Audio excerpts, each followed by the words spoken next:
I married a man who looks at me like I'm already dead. That's what Ava Carter realizes on her wedding night. Standing in a penthouse that costs more than most people earn in a lifetime, wearing a ring that feels like a shackle, watching her new husband pour whiskey like she doesn't exist. Ethan Wolfe didn't want a wife. He wanted a signature on paper. And she gave it to him because sometimes love isn't about hearts and flowers. It's about the price you're willing to pay to keep someone alive. Stay with me until the end. Hit like and comment what city you're watching from.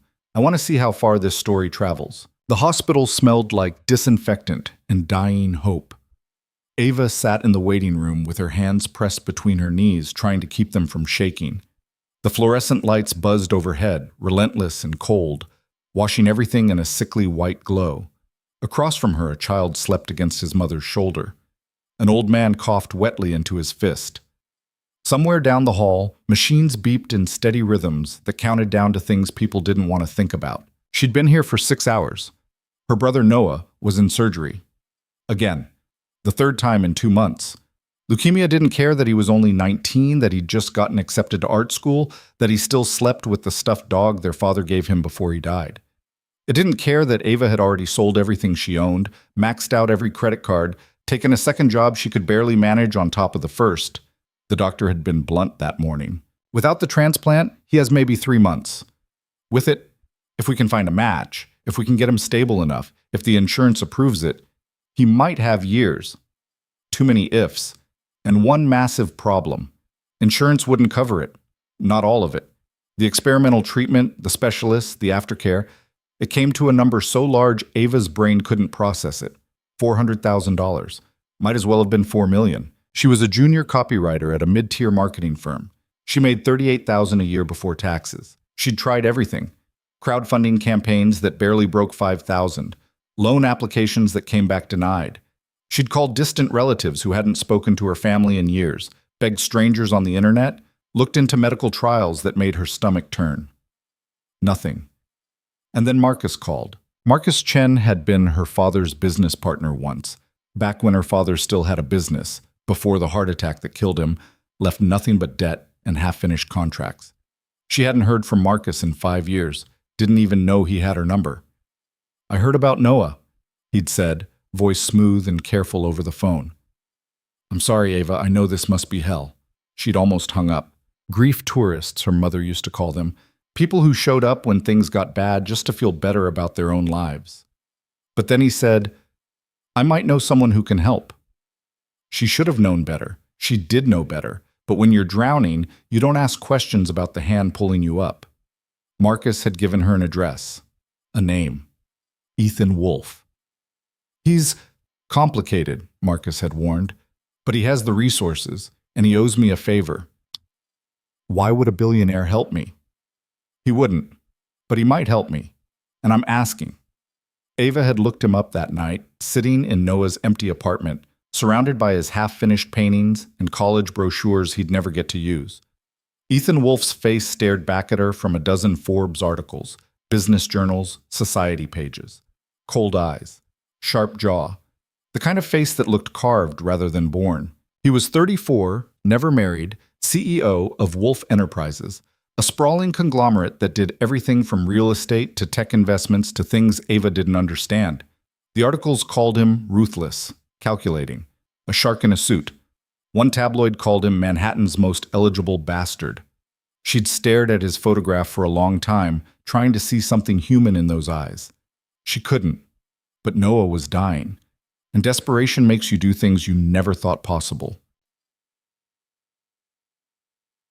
The meeting was set for Tuesday at 3 p.m. Wolfe Enterprises occupied the top 15 floors of a glass tower in Midtown that looked like it was trying to stab the sky. Ava stood on the sidewalk outside, staring up at it, feeling impossibly small. Her shoes were old. Her blazer had a stain she'd tried to cover with a scarf. She looked exactly like what she was, someone who didn't belong here. But she went in anyway. The lobby was all marble and chrome, echoing with the click of expensive heels and the low murmur of people who made decisions that moved markets. Security made her sign in, checked her ID twice. A receptionist with perfect makeup and a smile that didn't reach her eyes directed her to the elevator. 54th floor, someone will meet you. The elevator moved so smoothly, Ava barely felt it. Just the numbers climbing. 40, 45, 50. The doors opened onto a reception area that looked like it belonged in an art museum. Abstract sculptures, leather furniture, floor-to-ceiling windows that turned the city into a backdrop. A woman in her 50s, gray hair pulled into a severe bun, looked up from her desk. "Miss Carter?" "Yes." "Mr. Wolf is expecting you. Follow me." They walked down a hallway lined with photographs, buildings, projects, architectural renderings. Everything clean and sharp and expensive. The woman's heels clicked against the hardwood. Ava's heartbeat felt louder. The office at the end of the hall had double doors. The woman knocked once, didn't wait for an answer, and pushed them open. "Miss Carter, sir." And then she left, closing the doors behind her with a soft click that sounded like a trap snapping shut. The office was massive. Windows on 2 walls. A desk that looked hand-carved.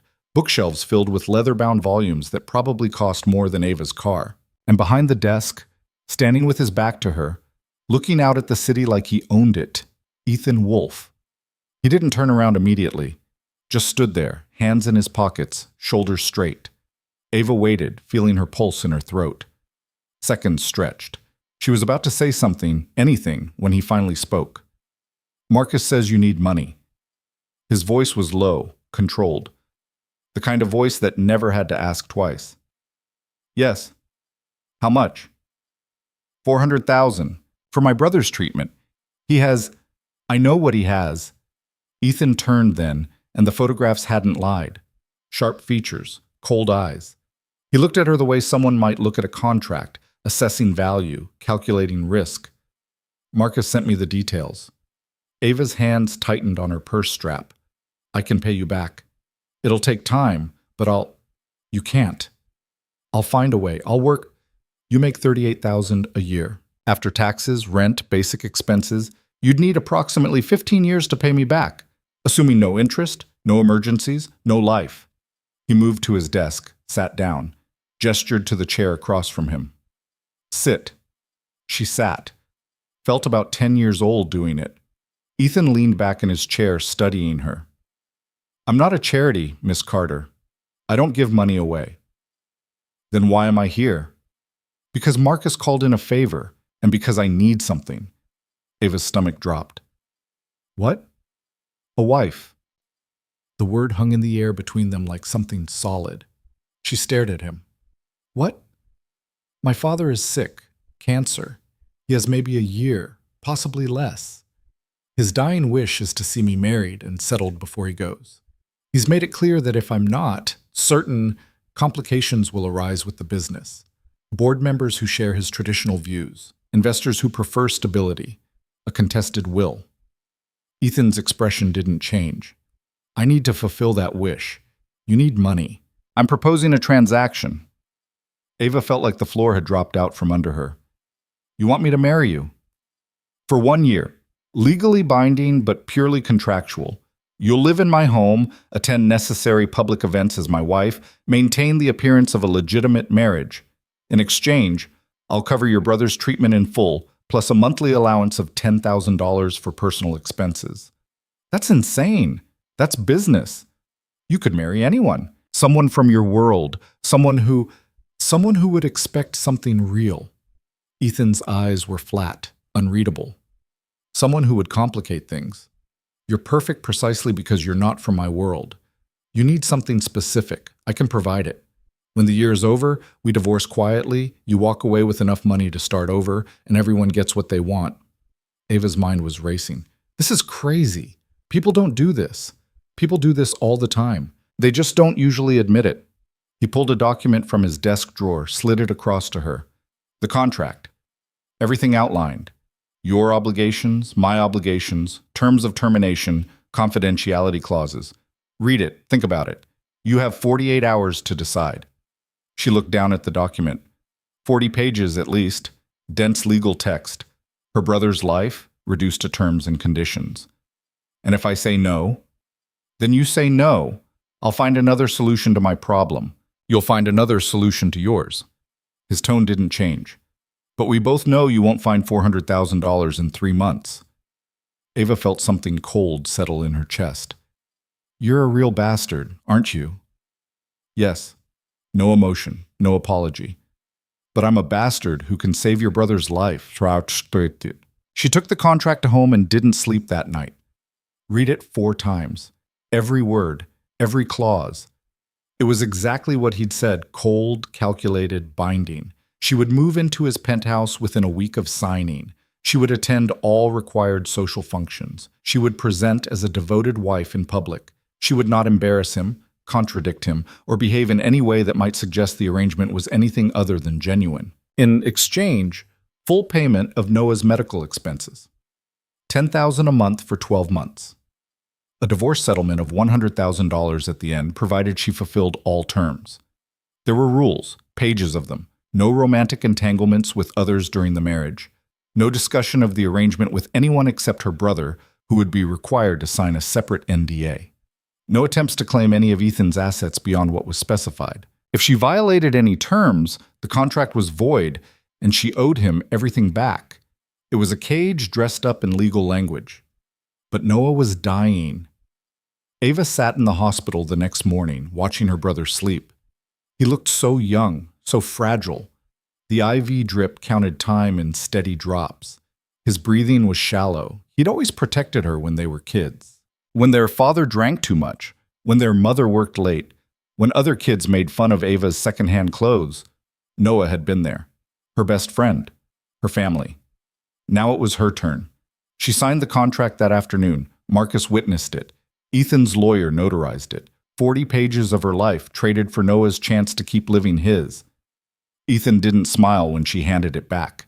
Didn't shake her hand. Just took the document, glanced over her signature, and nodded once. The wedding is Saturday. Small ceremony, immediate family only.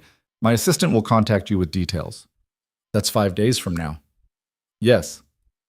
I have to tell my brother. You have 5 days. He stood, clearly done with the conversation. Welcome to the family, Miss Carter.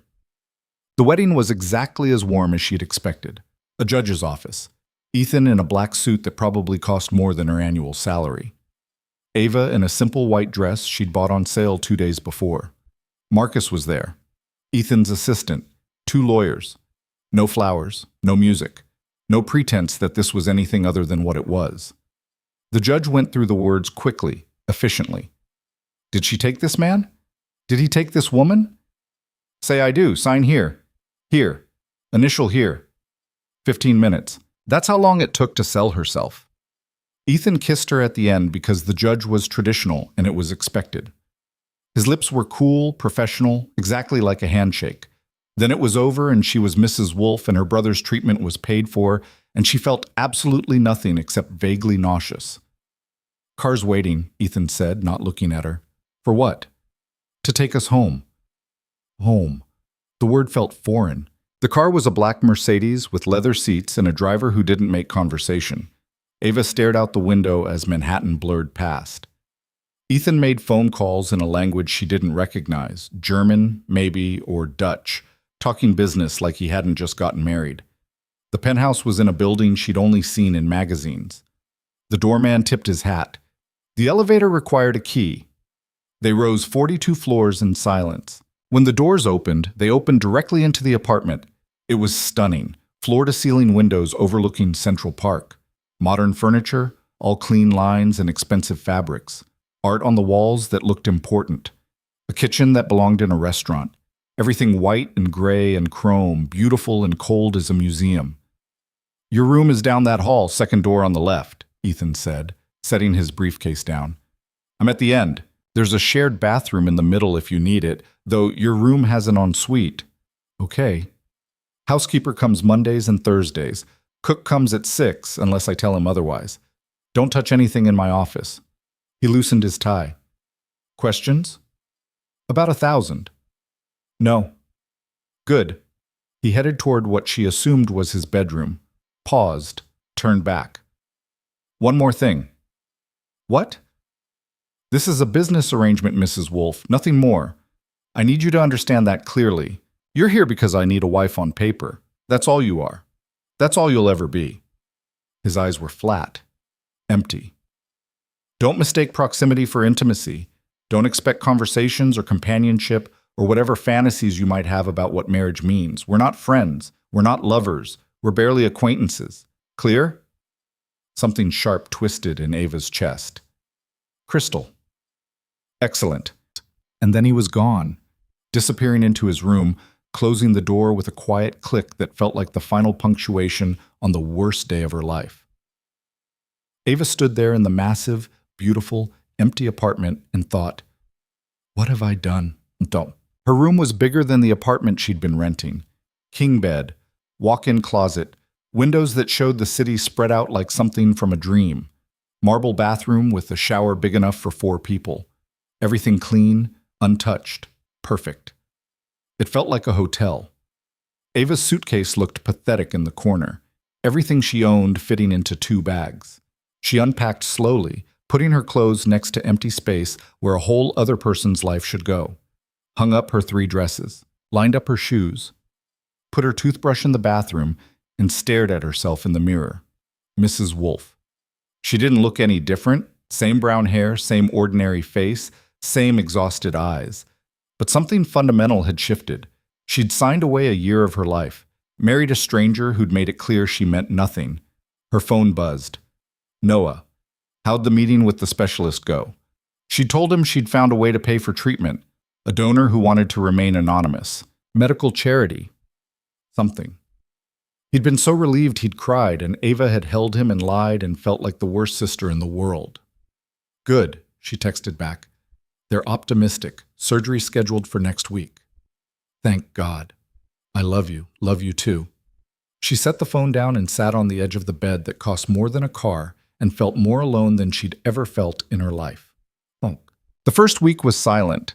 Ethan left before she woke up, came home after she'd gone to bed.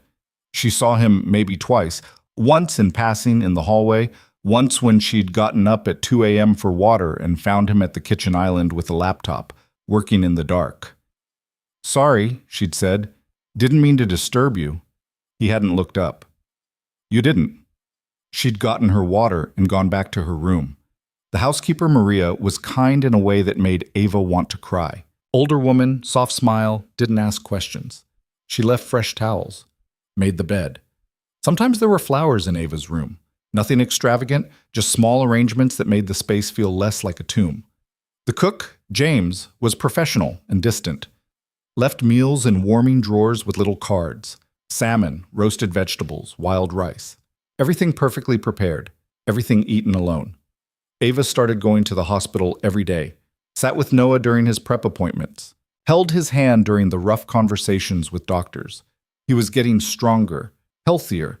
The preliminary treatments were working. He'd gained weight, had color in his cheeks again. You seem different, he said one afternoon. Different how? I don't know, tired, but also somewhere else. I'm here. Your body is, your brain's not. He studied her. You sure you're okay? This donor thing, it's not... You didn't do something stupid, did you? Define stupid. Ava. I'm fine. I promise. Just focus on getting better. He didn't look convinced, but he let it go. The first public event was a charity gala. Ethan's assistant, Victoria, showed up at the penthouse 3 days before with a garment bag and instructions. Saturday night, 7 p.m., black tie. This is your dress. She hung the bag on Ava's closet door. Hair and makeup team will be here at 4. Car leaves at 6:30. Questions?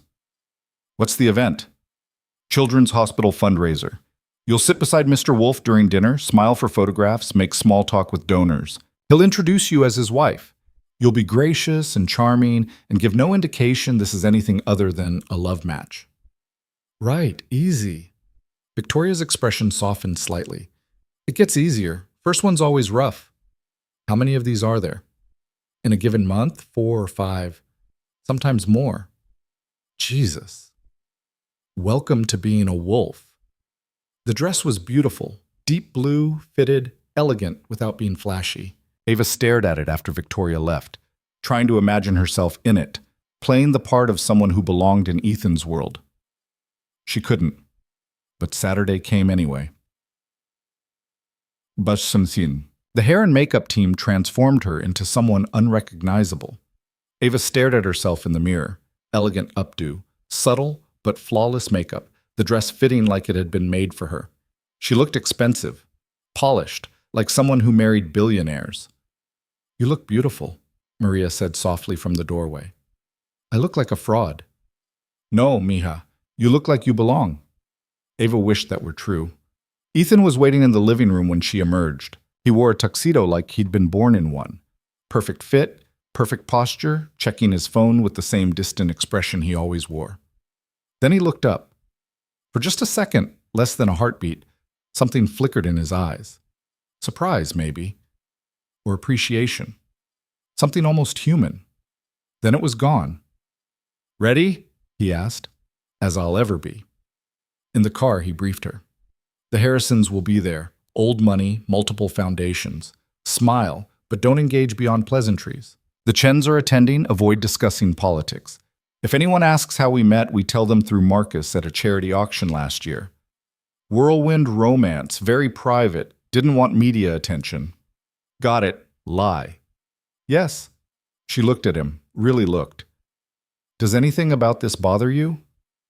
"Why would it?" "We're lying to everyone. Your father, these people." "Everyone lies, Mrs. Wolfe. I'm just honest about it."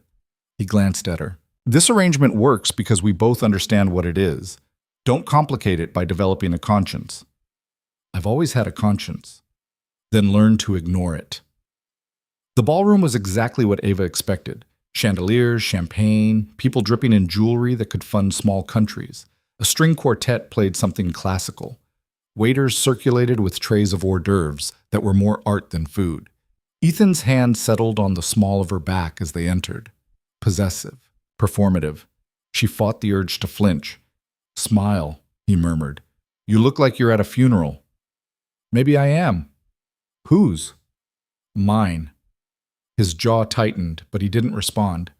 They made the rounds. Ethan introduced her dozens of times, my wife, Ava, and she smiled and shook hands and said the right things and felt like a trained animal performing tricks. People were polite, curious, assessing. She could see the calculations in their eyes. Who is she? Where did she come from? Is she worthy? The answer was no, and they all knew it. During dinner, Ava sat beside Ethan at a table with people whose wealth was measured in generations. They talked about markets, properties, vacations in places Ava couldn't pronounce. She pushed food around her plate and sipped water and tried to look interested. "So how did you two really meet?" a woman named Catherine asked, leaning in with predatory interest. "The charity auction story is charming, but I want details." Ava glanced at Ethan. He didn't miss a beat. "She spilled wine on my jacket," he said smoothly, apologized profusely. I was annoyed. She was mortified. Somehow that turned into coffee, which turned into dinner, which turned into this. "How romantic," Catherine said, clearly not buying it. "It was clumsy," Ava added. "Very on brand for me." Ethan's hand found hers under the table, squeezed once. Warning or reassurance, she couldn't tell. The evening dragged on. Speeches, auction, forced conversation. Ethan played the attentive husband perfectly. Hand at her waist, occasional smile, body language that screamed newly married and content. It was all performance. But once, when someone made a joke at Ava's expense about charity cases, Ethan's expression went cold. "Careful," he said quietly, voice like a blade. "That's my wife you're talking about." The table went silent. The man who'd made the joke paled. "I didn't mean—" "I'm sure you didn't." Ethan stood, pulling Ava up with him. "Excuse us." He led her away from the table, through the ballroom, out onto a balcony overlooking the city. Cold air hit her face. She breathed it in, grateful. "You didn't have to do that," she said. "Yes, I did." "Why? It's not real. None of this is real." Ethan looked at her then, really looked, and for a moment she saw something underneath the ice, something tired. "Real or not, you're still my wife," he said. "I don't let people disrespect what's mine. I'm not yours. For the next 11 months, you are." They stood there in the cold, the sounds of the party muffled behind glass, and Ava felt the weight of the year ahead settle on her shoulders like snow. Things didn't get easier. More events, more performances, more nights in the beautiful, empty apartment where she and Ethan existed like ghosts in separate worlds. He was never cruel, but he was never warm. Professional, distant, exactly what he'd promised to be. But she started noticing things. Small things. The way he took his coffee, black, no sugar, in the same mug every morning. The way he ran his hand through his hair when he was frustrated. The way he stood at the windows late at night, just looking out at the city like he was searching for something he'd lost. He worked constantly. 16-hour days, phone calls at midnight. Weekends disappeared into meetings and contracts.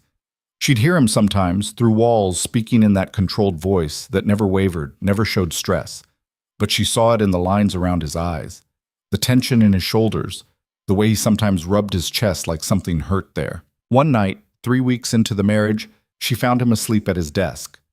It was 2 a.m. She'd gotten up for water again. Chronic insomnia, apparently, was what happened when you sold your life. His office door was cracked open. Light spilled out. She peered in. Ethan was slumped over his laptop, head on his arms, still in his suit from whatever event he'd attended without her that night. Papers everywhere, empty coffee cups, the screen still glowing. Ava stood there for a long moment, watching him breathe. He looked different asleep, younger, less like a weapon and more like a person. She should have left, gone back to bed. It wasn't her business if he worked himself into the ground. But she didn't. She grabbed a throw blanket from the couch, walked quietly into the office, and draped it over his shoulders. Careful not to wake him. Then she turned off the desk lamp, the screen glow was enough, and left. In the morning, the blanket was folded neatly on the couch. He never mentioned it. Neither did she.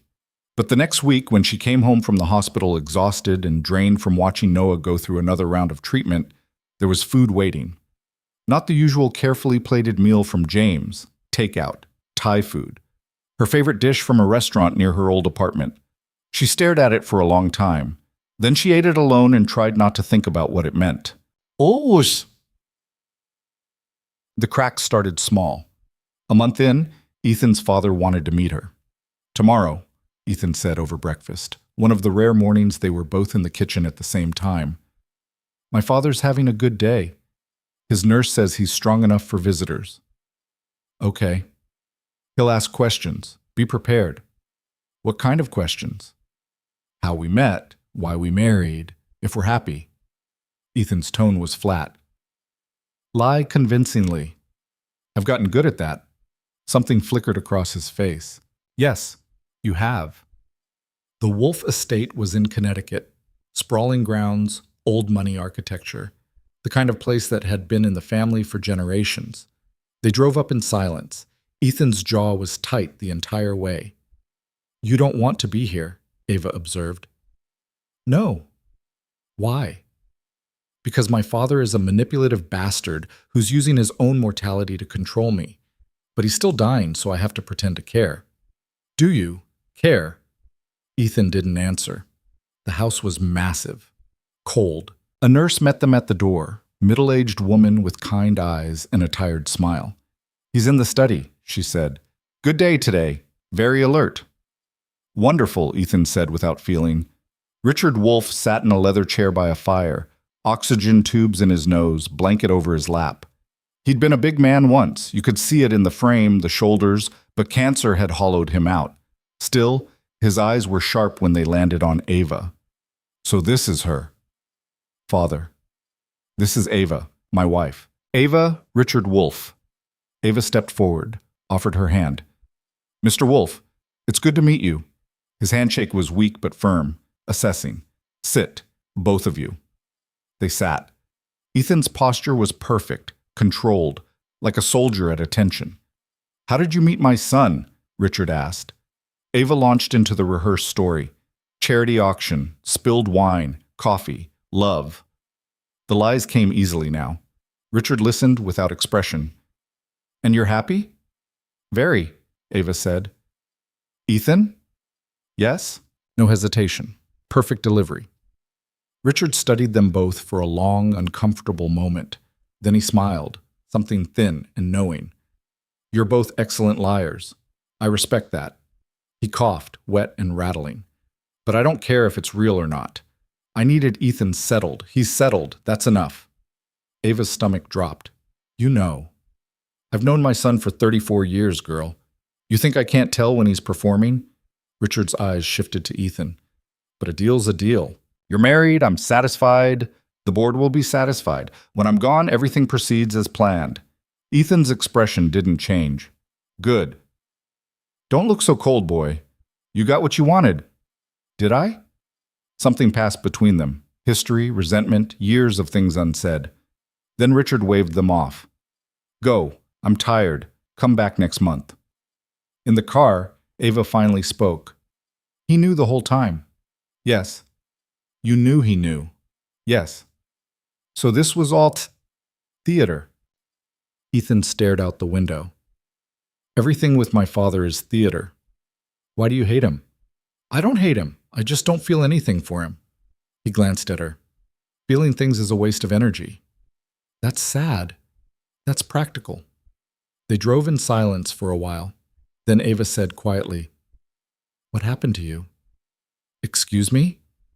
To make you like this. So closed off, so careful, Mrs. Wolfe.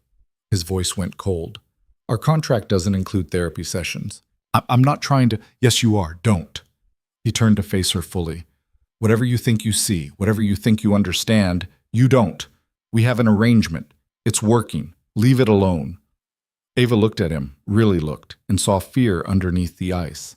He was afraid of her, or afraid of what might happen if she got too close. She didn't push, but she didn't forget either. Winter came. The city transformed into something beautiful and brutal, snow covering the streets, Christmas lights turning everything golden. Ava watched it from the penthouse windows, feeling disconnected from the warmth below. Noah was doing better. The transplant had taken. He was recovering, slowly, talking about going back to school in the spring. Every time Ava saw him, he looked more alive. Meanwhile, she felt like she was disappearing. The events continued. The performances. She'd gotten good at playing Mrs. Wolfe. The smile, the small talk, the way to stand beside Ethan and look content. People bought it, or they didn't care enough to question it. But the silence in the penthouse was getting heavier. She and Ethan barely spoke. Days would pass without a real conversation. They lived separate lives under the same roof, orbiting each other like planets that never touched. Until one night in early December, Ava couldn't sleep, again. She wandered out to the living room and found Ethan standing at the windows, drink in hand, staring out at the snow. Can't sleep either? She asked. He didn't turn. Apparently not. She moved to stand beside him. They looked out at the city together, silent. Finally, she said, Do you ever get tired of being alone? I'm not alone. I'm married. You know what I mean. Ethan took a sip of his drink. Being alone is easier. Easier than what? Than the alternative. Which is? He looked at her then, really looked, and for just a moment the armor cracked. She saw something raw underneath, something that looked like loneliness. Caring, he said quietly, and losing. Who did you lose? The armor snapped back into place. No one. Forget I said anything. Ethan. Go to bed, Ava. It wasn't a suggestion. She went. But she lay awake for hours, thinking about the way he'd looked at her, the way his voice had broken just slightly on that last word.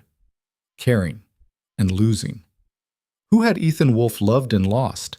And what had it done to him? She started finding him in unexpected places after that night. Not often, not predictably, but enough that Ava began to notice a pattern in the chaos of their separate lives. Tuesday morning, she came into the kitchen at 6, and he was already there, tie loose, reading something on his tablet. He glanced up when she entered, nodded once, went back to whatever he was reading. She made coffee. He didn't leave. They existed in the same space for 20 minutes without speaking, and somehow it didn't feel as hostile as it usually did. Thursday evening, she was curled up on the couch with a book when he emerged from his office. Stopped. Looked at her like he was surprised to find her there, even though she lived there. What are you reading? He asked. She showed him the cover. Mystery novel. Nothing fancy. Any good? Distracting. From what? Everything, she wanted to say. This life. This arrangement. The way I'm starting to notice things about you I shouldn't notice. Just life, she said instead. He almost smiled, didn't quite make it, but something softened around his eyes.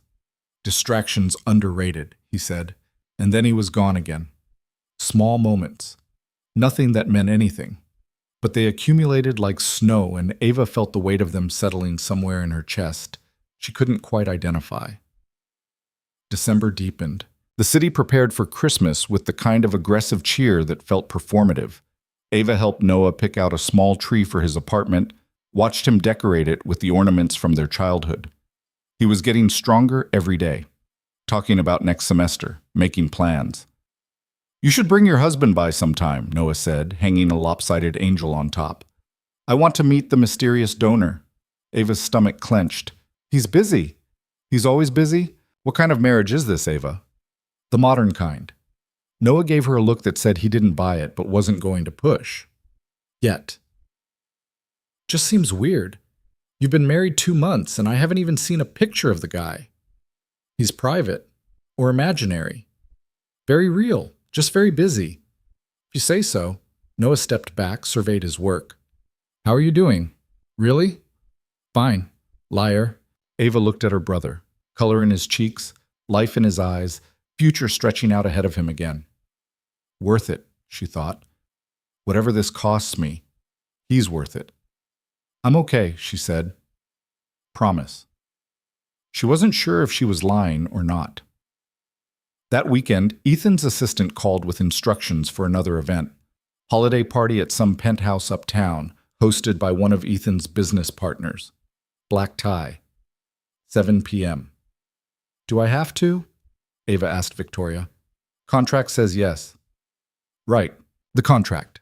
Hair and makeup at 4, Victoria said, ignoring the bitterness in Ava's voice. Dress is already in your closet, red this time. The dress was stunning, deep crimson, fitted, elegant. Ava stared at it and wondered who she was becoming. This woman who wore $1,000 dresses to parties where people drank champagne that cost more than rent.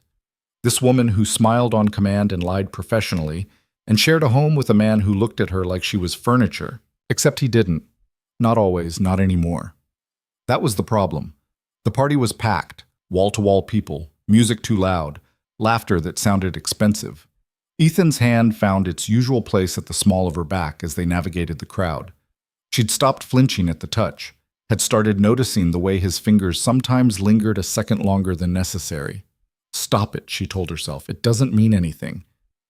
Ethan! A man approached, tall, silver hair, expensive suit. Finally! Been trying to reach you all week. Robert, good to see you. Ethan shook his hand. This is my wife, Ava. The mysterious Mrs. Wolfe. We've all been dying to meet you properly. Robert's smile was warm, but his eyes were calculating. How are you finding married life? Illuminating, Ava said. Ethan's fingers pressed into her back. Warning. She means wonderful, he corrected smoothly. Still adjusting to my schedule. I imagine that's challenging. Ethan works like he's trying to outrun something. Robert laughed. What are you running from, old friend? Mediocrity, Ethan said without hesitation. Spoken like a true wolf. They talked business. Ava stood there, smiled when appropriate, let the conversation wash over her. She was getting good at disappearing while still being present, a useful skill in this world. But then someone bumped into her from behind, hard, and champagne sloshed out of her glass, splashing across the front of her dress. Oh my God, I'm so sorry. A woman, younger, drunk, eyes wide.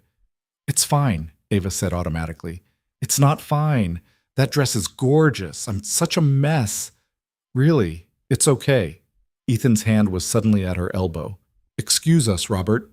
He guided Ava away from the crowd, down a hallway, into what looked like a study. Closed the door behind them. The silence was immediate, complete.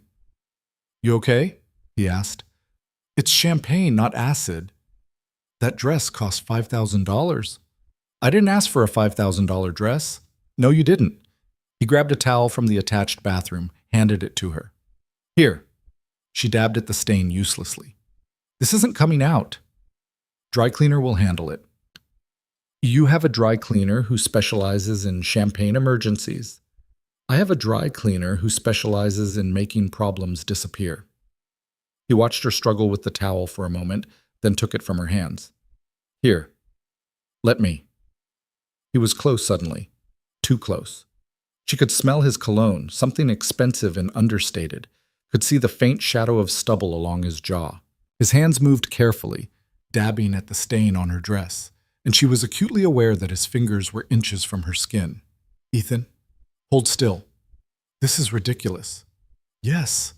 But he didn't stop, just kept working at the stain with a focus that seemed excessive for the task. Finally, he stepped back. Better. Barely noticeable now. It was still very noticeable. Thank you, she said. We should get back. Should we?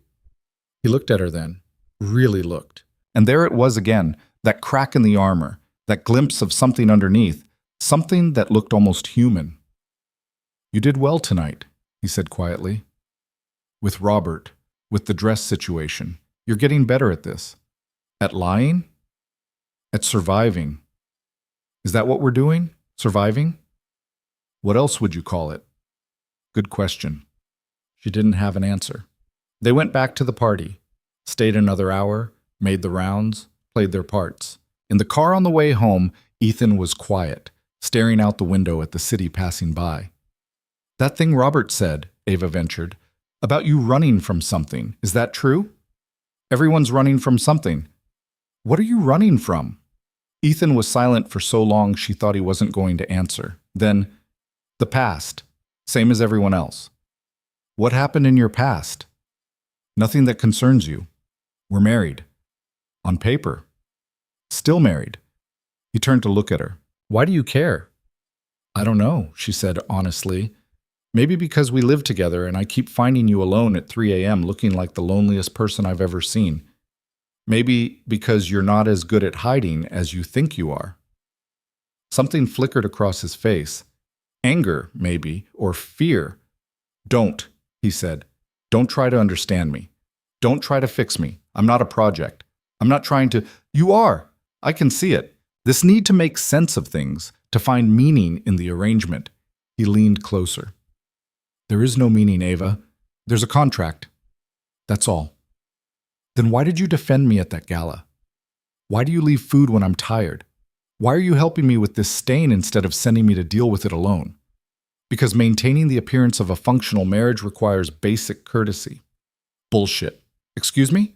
You heard me. Bullshit. That Ava felt something snap inside her. 2 months of silence and performance and pretending. You want me to believe you're this cold, calculating machine who doesn't feel anything? Fine.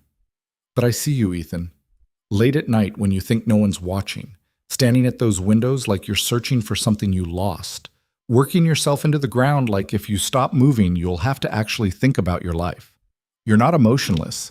You're just scared. The car was very quiet. Ethan's jaw was tight. You don't know what you're talking about. Don't I? No, you've been here 2 months. You've seen nothing. I've seen enough. They pulled up to the building. Ethan was out of the car before it fully stopped, heading for the elevator without waiting for her. Ava followed, heart pounding. They rode up in hostile silence. Inside the penthouse, he went straight for his office. Ava caught his arm. Don't walk away. Let go. Not until you talk to me. We have nothing to talk about. We have 11 months left of this arrangement. We can do it in silence, or we can be actual human beings to each other. I never promised to be human. Maybe you should try it sometime. He pulled his arm free, faced her fully. You want humanity? Fine. Here it is. I married you because I needed a solution to a problem. You married me because you needed money. That's the entire foundation of this relationship. Everything else, every kind word, every considerate gesture, every moment you think means something, it's just me maintaining an asset. That's all you are, an asset. The words hit like a slap. Ava stood there, feeling something crack inside her chest. An asset. Yes. That's all? That's all. Then why are you so angry right now? I'm not angry. You're furious, I can see it. And you know what? People don't get furious about assets. They get furious when something matters and they don't want it to.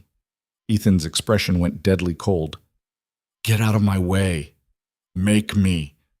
They stood there, inches apart, something electric crackling in the space between them. His breathing was quick. So was hers. She could see a muscle jumping in his jaw, see the way his hands had clenched into fists. You're playing a dangerous game, he said quietly. I'm not playing anything. I'm just tired of the performance. The performance is all there is. I don't believe that. Then you're a fool. He pushed past her, disappeared into his office, slammed the door. Ava stood there in the hallway, shaking, feeling like she'd just survived something, or started something, she wasn't sure which. She went to her room, lay on the bed in her $5,000 dress with the champagne stain and stared at the ceiling. Her phone buzzed. Noah. How was the party? She stared at the message for a long time before typing, interesting. That doesn't sound good. It wasn't bad, just complicated. Everything about your life lately is complicated. You sure you're okay? No, she wanted to type. I'm living with a man who looks at me like I'm nothing and something all at once, and I can't figure out which is true. I'm playing a part so well, I'm starting to forget what's real. I'm watching you get better, and it's the only thing keeping me sane. I'm fine, she typed instead. Love you. Love you too. Get some sleep. She didn't sleep. Lay there listening to the sounds of the penthouse, the hum of the heating, the distant traffic, the absolute silence from Ethan's office. Around 2 a.m., she heard his door open. Footsteps. Then nothing. She got up, found him in the kitchen, tie gone, sleeves rolled up, making coffee, even though it was the middle of the night. Couldn't sleep? She asked. He didn't turn around. Apparently not. Me neither. Shocking.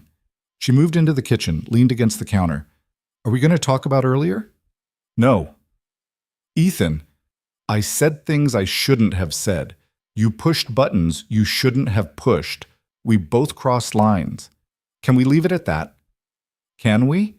He finally looked at her, tired eyes, walls firmly back in place. We have to. Why? Because the alternative is admitting this is more complicated than a contract, and I'm not ready to do that. The honesty surprised her. At least that's honest. Don't get used to it. Wouldn't dream of it. He almost smiled, that ghost of expression she was learning to recognize. Coffee? At 2 a.m.? Sleep's overrated. Apparently. He poured 2 cups. They stood in the kitchen in the dark, drinking coffee, not talking. It should have been awkward. Somehow it wasn't. I had a fiancée, Ethan said suddenly. 5 years ago. Her name was Claire. Ava went very still. What happened? Car accident, drunk driver. She was gone before the ambulance arrived. He stared into his coffee. We were supposed to get married that summer. Had the venue booked, invitations ordered, whole future planned out. Then one night, one idiot who couldn't call a cab, and it was all gone. Ethan, I'm so sorry. Don't be. It was a long time ago. Grief doesn't work on a timeline. No, it doesn't. He set his cup down. After she died, I made a decision. No more attachments. No more vulnerability. Everything became about control, about building something so successful and so consuming that I didn't have to feel anything else. Worked well for 5 years. Until your father got sick. Until my father got sick and decided his legacy required me to be married. Ethan laughed without humor. Ironic, isn't it? The one thing I swore I'd never do again, and here we are. This isn't the same thing. No, it's not. That's the point. This is safe, transactional, no real feelings to complicate things. No risk of loss because there's nothing to lose. Ava felt something twist in her chest. Is that really what you think? It's what I know. Then why tell me about Claire? Because you asked what I was running from. That's the answer. I'm running from the memory of what it feels like to care about someone and have them ripped away. I'm running from ever feeling that helpless again. Ethan, don't. He held up a hand. Don't tell me it gets better or time heals or any of that. I've heard it all. What I learned is that the only way to not get hurt is to not care. Simple math. That's not living. That's just existing. Existing is safer. Existing is lonely. Yes. He looked at her then. But loneliness doesn't kill you. Caring does. They stood there in the dark kitchen, and Ava understood something fundamental. Ethan wasn't cold. He was terrified. Had built walls so high and so thick that nothing could get through. Had convinced himself that isolation was strength, and she was starting to care about him anyway, which was a catastrophic problem. "Thank you," she said quietly, "for telling me. Don't read too much into it." "I won't." "Liar." She smiled despite everything. "Maybe." They finished their coffee in silence, went back to their separate rooms. Ava lay in bed and thought about a woman named Claire who'd loved Ethan enough to plan a future with him, who'd died before she could see who he'd become, who'd left a hole so deep he'd spent 5 years running from it. No wonder he was afraid. No wonder he kept everyone at arm's length. No wonder this arrangement had seemed perfect to him. All the appearance of connection with none of the risk, but risk had a way of creeping in whether you wanted it or not. Ava was starting to realize that, starting to feel things she absolutely should not feel, starting to notice the way her heart jumped when Ethan walked into a room, the way she listened for his footsteps at night, the way she'd started thinking of the penthouse as home instead of a cage. This was bad. This was very bad. Because in 9 months, she'd have to leave. In 9 months, this would end. The contract would expire, the divorce would process, and they'd go back to being strangers. And Ava was starting to suspect that 9 months from now, walking away was going to hurt in ways she couldn't prepare for. The next morning, there were flowers in her room. Not the usual small arrangement from Maria, a massive bouquet of white roses. The card said, "For putting up with me." Ava stared at it for a long time.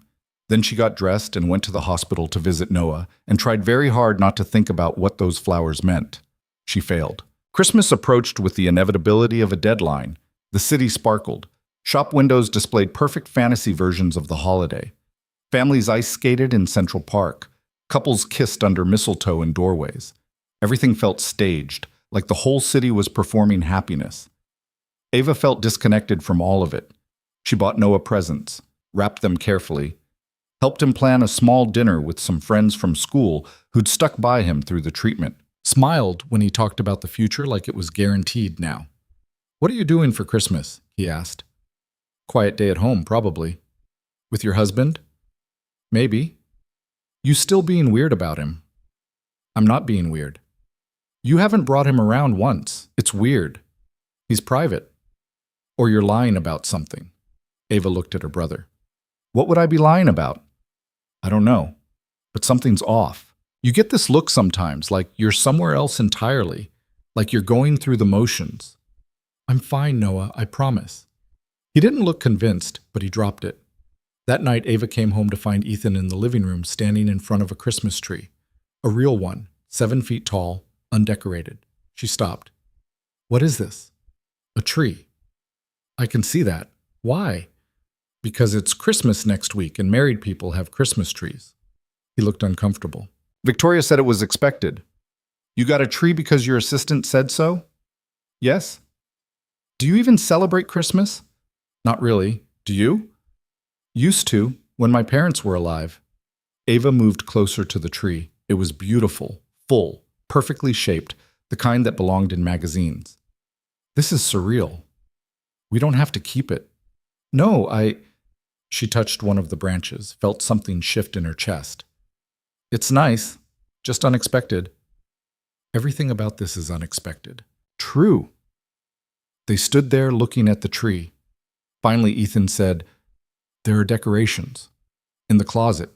Victoria ordered them." "Of course she did." "Do you want to, He stopped. Started again. "Would you like to decorate it?" Ava looked at him. "Together?" "Unless you'd prefer to do it alone." "No, together is fine." It was awkward at first. Neither of them really knew what they were doing. Ethan unpacked ornaments with the care of someone defusing a bomb. Ava tried to figure out where things should go on a tree this size. They worked in silence, occasionally bumping into each other, muttering apologies. "Higher," Ava said, pointing to an ornament Ethan was hanging. "It's fine where it is." "It's lopsided. It's abstract." "It's wrong." He moved it. "Better?" Much. You're very particular about tree decorating. You're very bad at it. I've never done this before. That stopped her. Never? My family didn't really do Christmas. My father considered it frivolous. As an adult, I've been too busy. That's depressing. It's practical. It's sad. He didn't argue. They kept working. Slowly, the tree came together. Lights, ornaments, garland. It actually looked good, festive, like something from a normal home where normal people live normal lives. There's a star, Ethan said, holding up the final decoration. For the top. You should put it up. I can't reach. You're 6'2". And the tree is 7 feet. Physics isn't on my side. He looked at her. We need a ladder. Or teamwork. What kind of teamwork? Lift me up. He stared at her, but that's ridiculous. You have a better idea? He didn't. So he set the star down, moved behind her, and lifted her by the waist like she weighed nothing.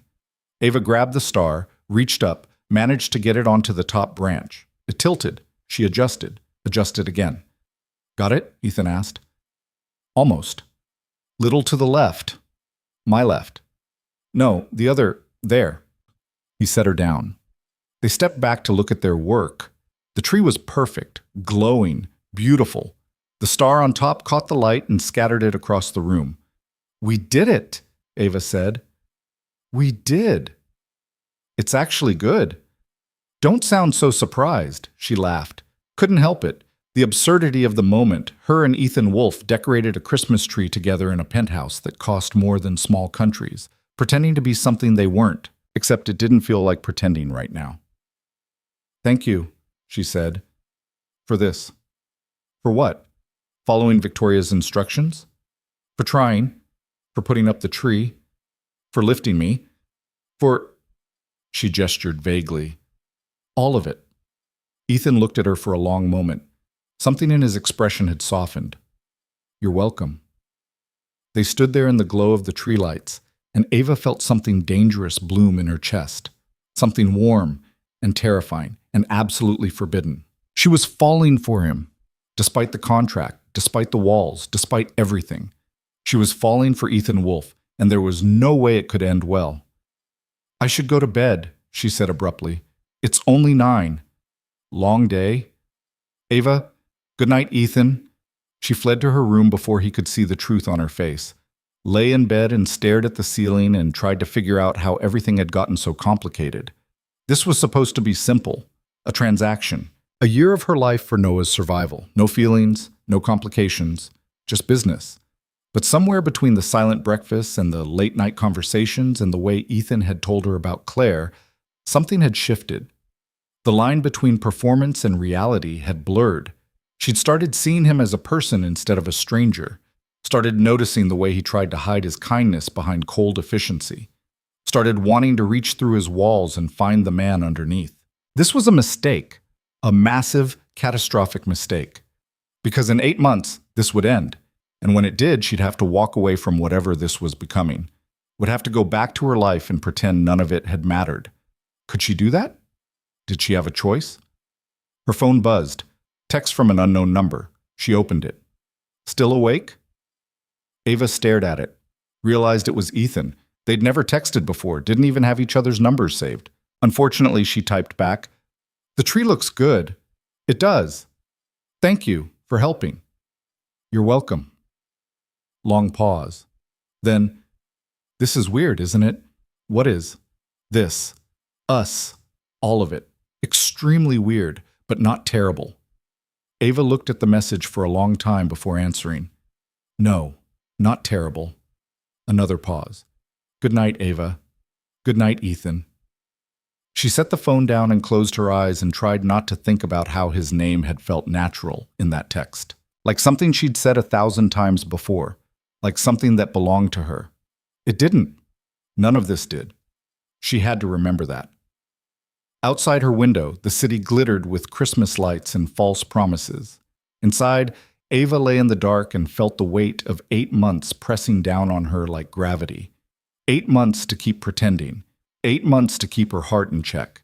8 months before everything fell apart.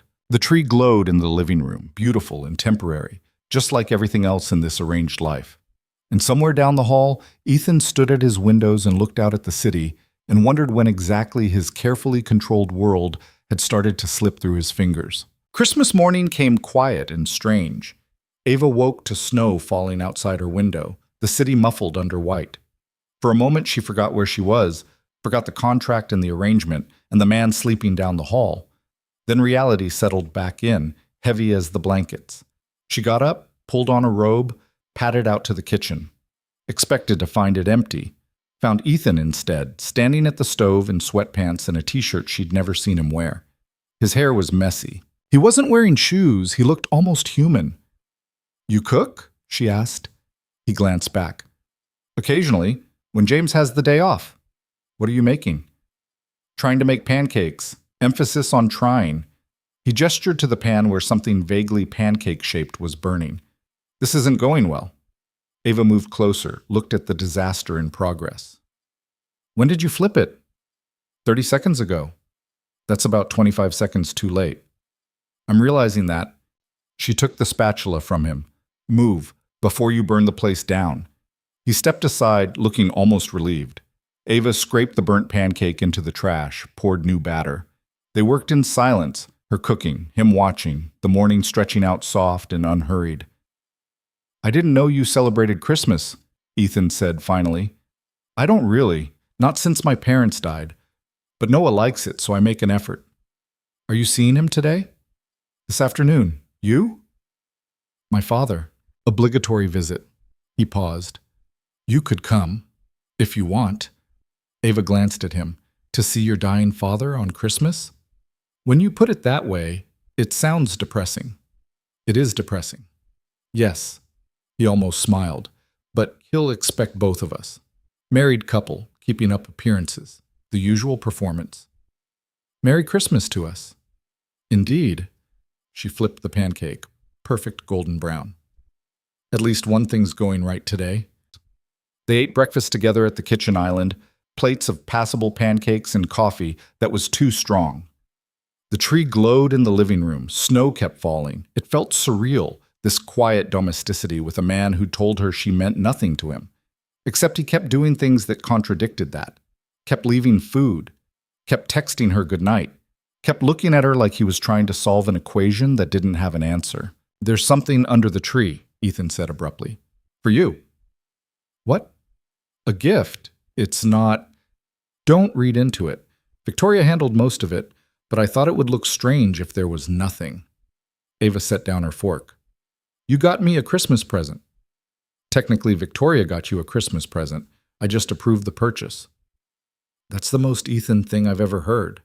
"I'll take that as a compliment." "It wasn't one."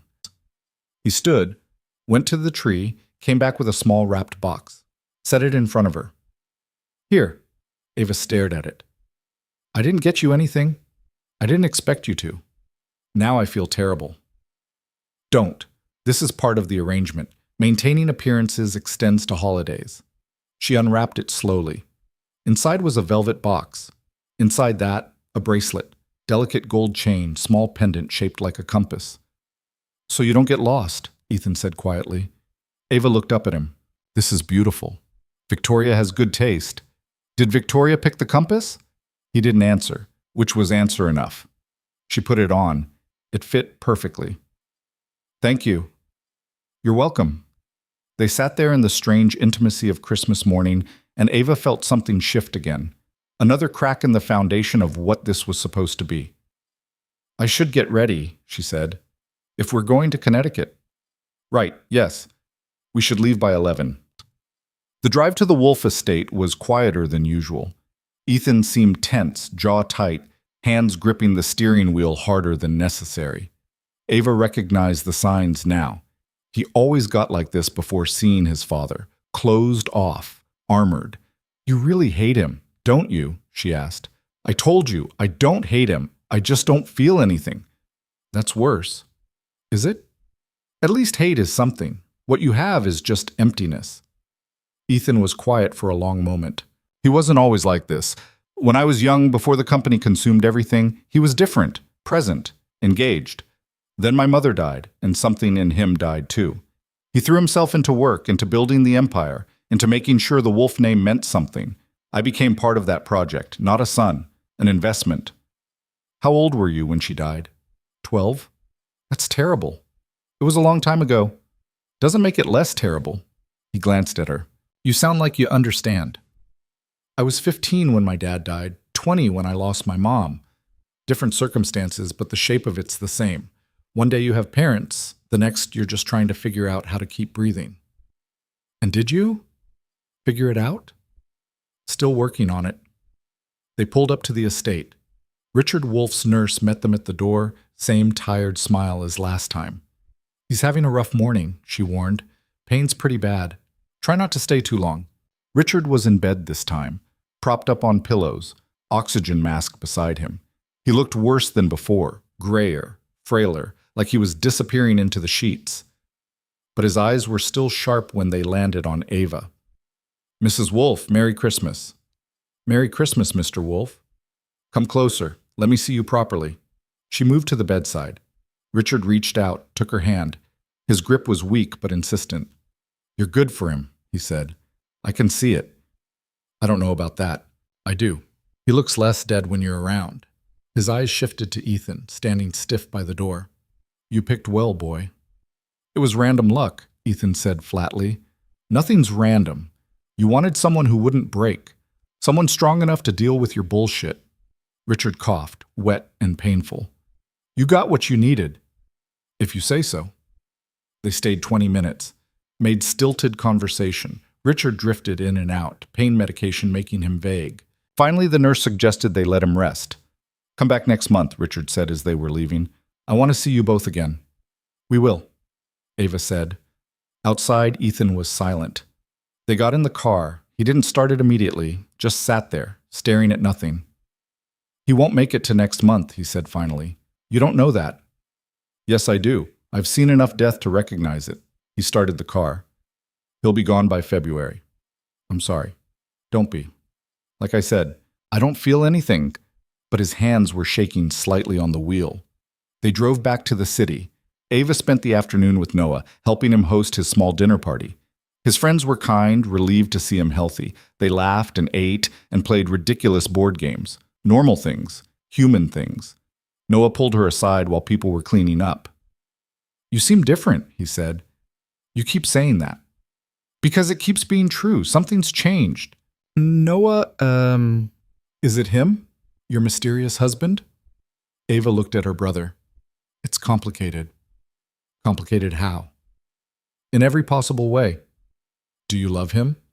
The question hit like a physical blow. What?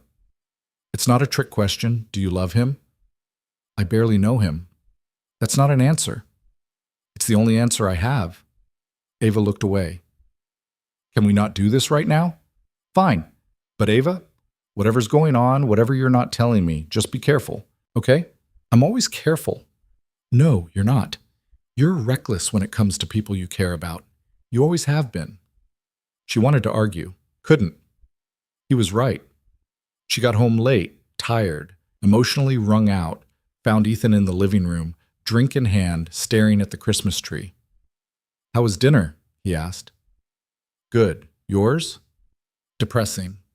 Want to talk about it? Not particularly. She sat down on the couch. He didn't tell her to leave. They sat in silence, the tree lights casting shadows across the room.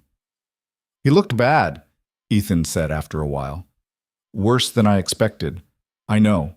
I should feel something. Grief, anger, something. But there's just nothing. What does that make me? Human, Ava said. You don't owe him anything. Not grief, not forgiveness, nothing. He's dying. Doesn't change what he did to you, how he made you feel. Ethan looked at her. How do you do that? Do what? See through everything? Every defense, every wall? You just see? Maybe I'm looking. Why? Good question. She didn't have a good answer. Or maybe she did and she wasn't ready to say it out loud. Because you matter, she said quietly. He went very still. Ava, I know. The contract, the arrangement, all of it. But you still matter. You can't say things like that. Why not? because it makes this more complicated than it needs to be. Maybe it's already complicated. They looked at each other across the dim room, and Ava felt the moment stretch and tighten like a wire about to snap. Then Ethan's phone rang. He answered it, listened. His expression went blank. When? Pause. I understand. Yes, I'll be there. He hung up, looked at Ava. That was the hospital. My father had a stroke an hour ago. Oh, God. Ethan, I have to go. I'm coming with you. You don't have to. I'm coming. They drove back to Connecticut in the middle of the night, snow falling harder now, roads slick and dangerous. Ethan drove too fast, jaw tight, saying nothing. Ava didn't try to make conversation, just sat beside him as the miles disappeared. The hospital was bright and sterile and full of machines that beeped with artificial urgency. Richard was in ICU, tubes everywhere, unconscious. The doctor said it was bad. Massive stroke. Significant brain damage. Even if he survived, he'd never wake up. Ethan stood at the bedside, looking down at his father, face completely blank. Mr. Wolf, the doctor said gently, we need to discuss options, life support, DNR orders, end-of-life care. He has a living will, Ethan said. No extraordinary measures. When the time comes, let him go. Are you sure? It's what he wanted. The doctor nodded, made notes, left them alone. Ava stood beside Ethan. What do you need? I don't know. That's okay. I should feel something. You don't have to. He's dying and I feel nothing. What's wrong with me? Nothing's wrong with you. She touched his arm. You're allowed to feel however you feel. They stayed until morning, watched Richard breathe with mechanical assistance, listened to monitors track a heartbeat that was only still going because machines willed it so. Dawn came gray and cold through the windows. I need air, Ethan said finally. They went outside. The parking lot was empty, covered in fresh snow. Ethan leaned against his car, head tipped back, breathing like he'd been running. This is it, he said. The end of the Wolf dynasty. My father dying alone in a hospital with a son who can't even grieve him properly. You're here. That's something. Is it? I'm here out of obligation, because it's expected, not because I care. Maybe that's enough. He looked at her then, really looked. Why are you here? Because you shouldn't be alone. That's not your job.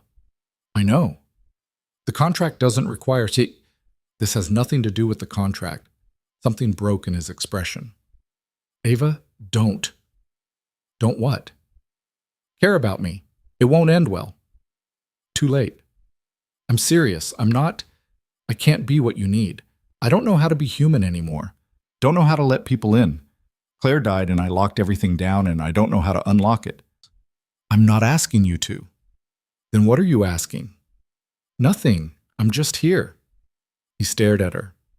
Then suddenly, he pulled her into a hug, held her tight, face buried in her hair, shaking slightly. Ava wrapped her arms around him and held on, feeling his walls crack and crumble. I'm scared, he whispered, of losing control, of feeling things, of this. I know. We can't do this. I know that too, but neither of them let go. They stood in the hospital parking lot as snow fell around them, holding on to each other like they were drowning, and something fundamental shifted between them. The contract, the arrangement, the careful distance they'd maintained, all of it dissolved in that moment. This was real now, terrifying and impossible and real. Richard Wolf died 3 days later. They withdrew life support on a Tuesday morning. His heart stopped within minutes. Peaceful, the doctor said, like he was just falling asleep. Ethan made all the arrangements with the same cold efficiency he applied to business deals. Funeral home, cremation, memorial service. He moved through it like a machine, no emotion, no hesitation. Ava watched him disappear further into himself with each decision. The memorial was small. Business associates, a few distant relatives.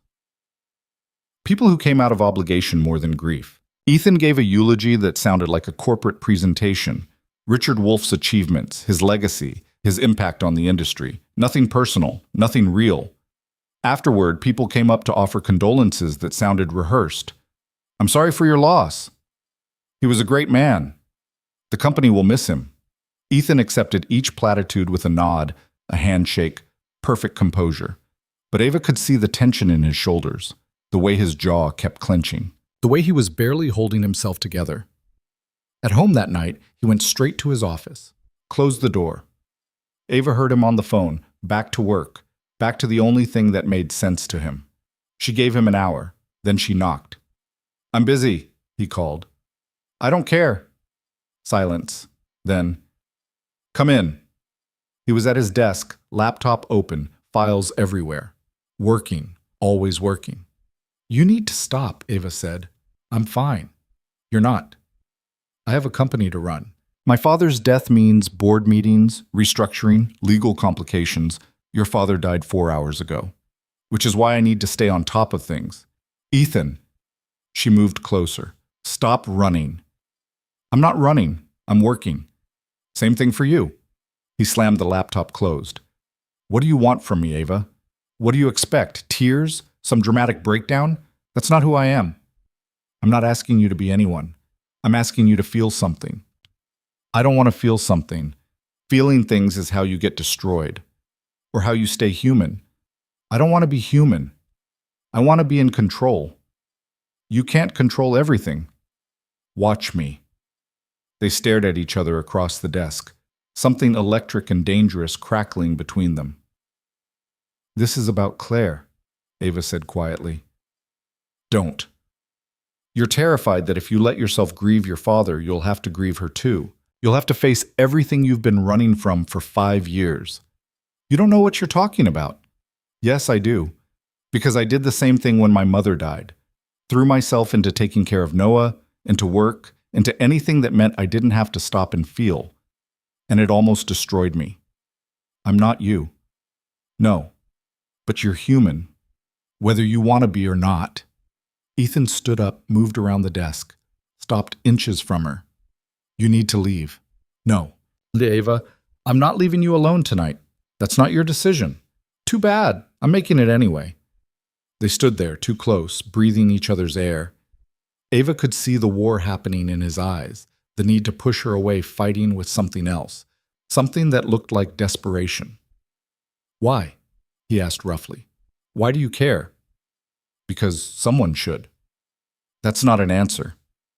"It's the only one I have right now." His hand came up, cupped her face, thumb brushing her cheekbone. "This is a mistake."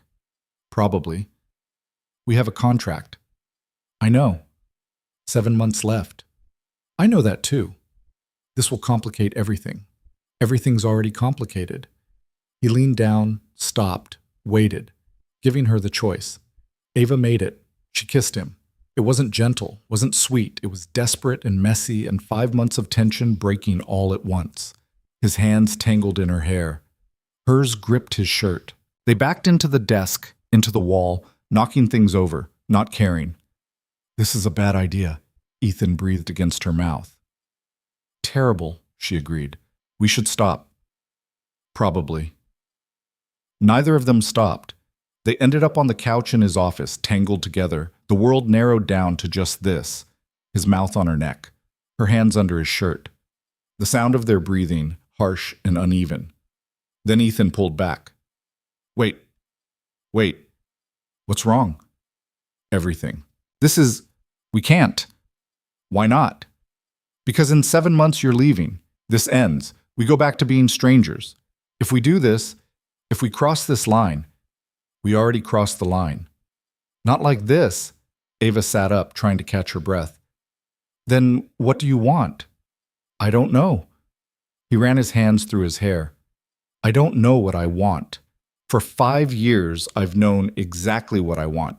Control, distance, safety. And then you showed up and everything's, what? Different. You're different. This is different. And I don't know how to do different. So we figure it out." "There's nothing to figure out. We have a contract, an end date. This was never supposed to be real." "But it is. You know it is." He looked at her. "What are you saying?" "I'm saying I care about you, more than I should, more than I planned. And I think you care about me too." "Ava, do you care about me?" The question hung between them. Ethan stood up, paced. Yes, all right? Yes, I care about you. I notice everything about you. How you take your coffee, how you bite your lip when you're thinking, how you look first thing in the morning when you think no one's watching.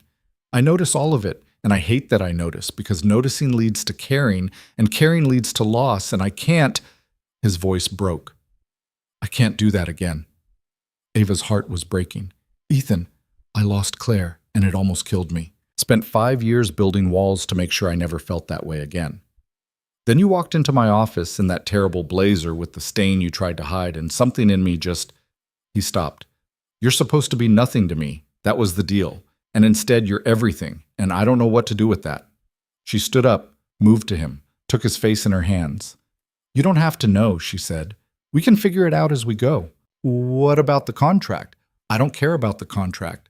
You should. It protects both of us. From what? This? Us? Yes. Maybe I don't want protection. He closed his eyes. This is insane. Completely. It won't work.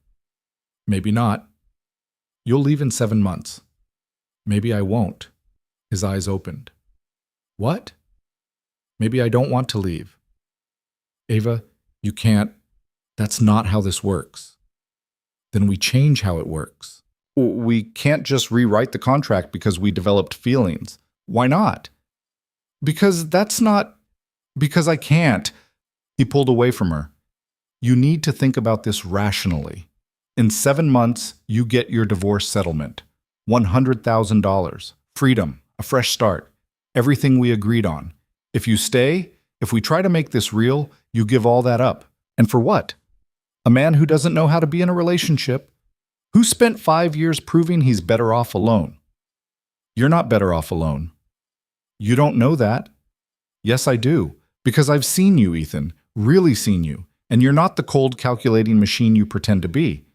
You're hurt and scared and lonely, and you hide it behind work and control, but it's still there. Stop.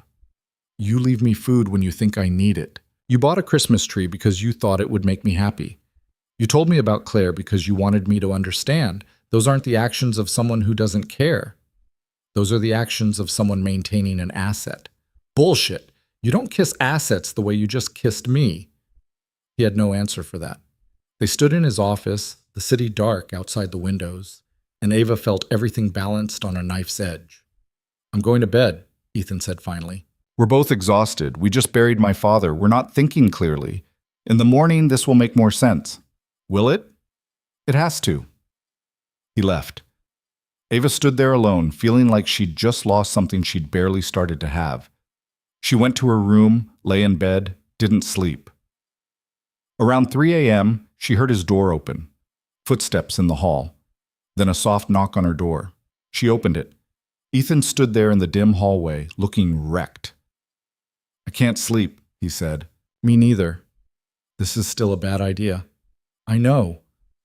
We're going to regret this. Probably. I don't know how to do this. Don't know how to be what you need. I don't need you to be anything except honest. He looked at her for a long moment. Then, I'm terrified. Of this. Of you. Of losing you. Of everything. Me too. But I don't want to be alone tonight.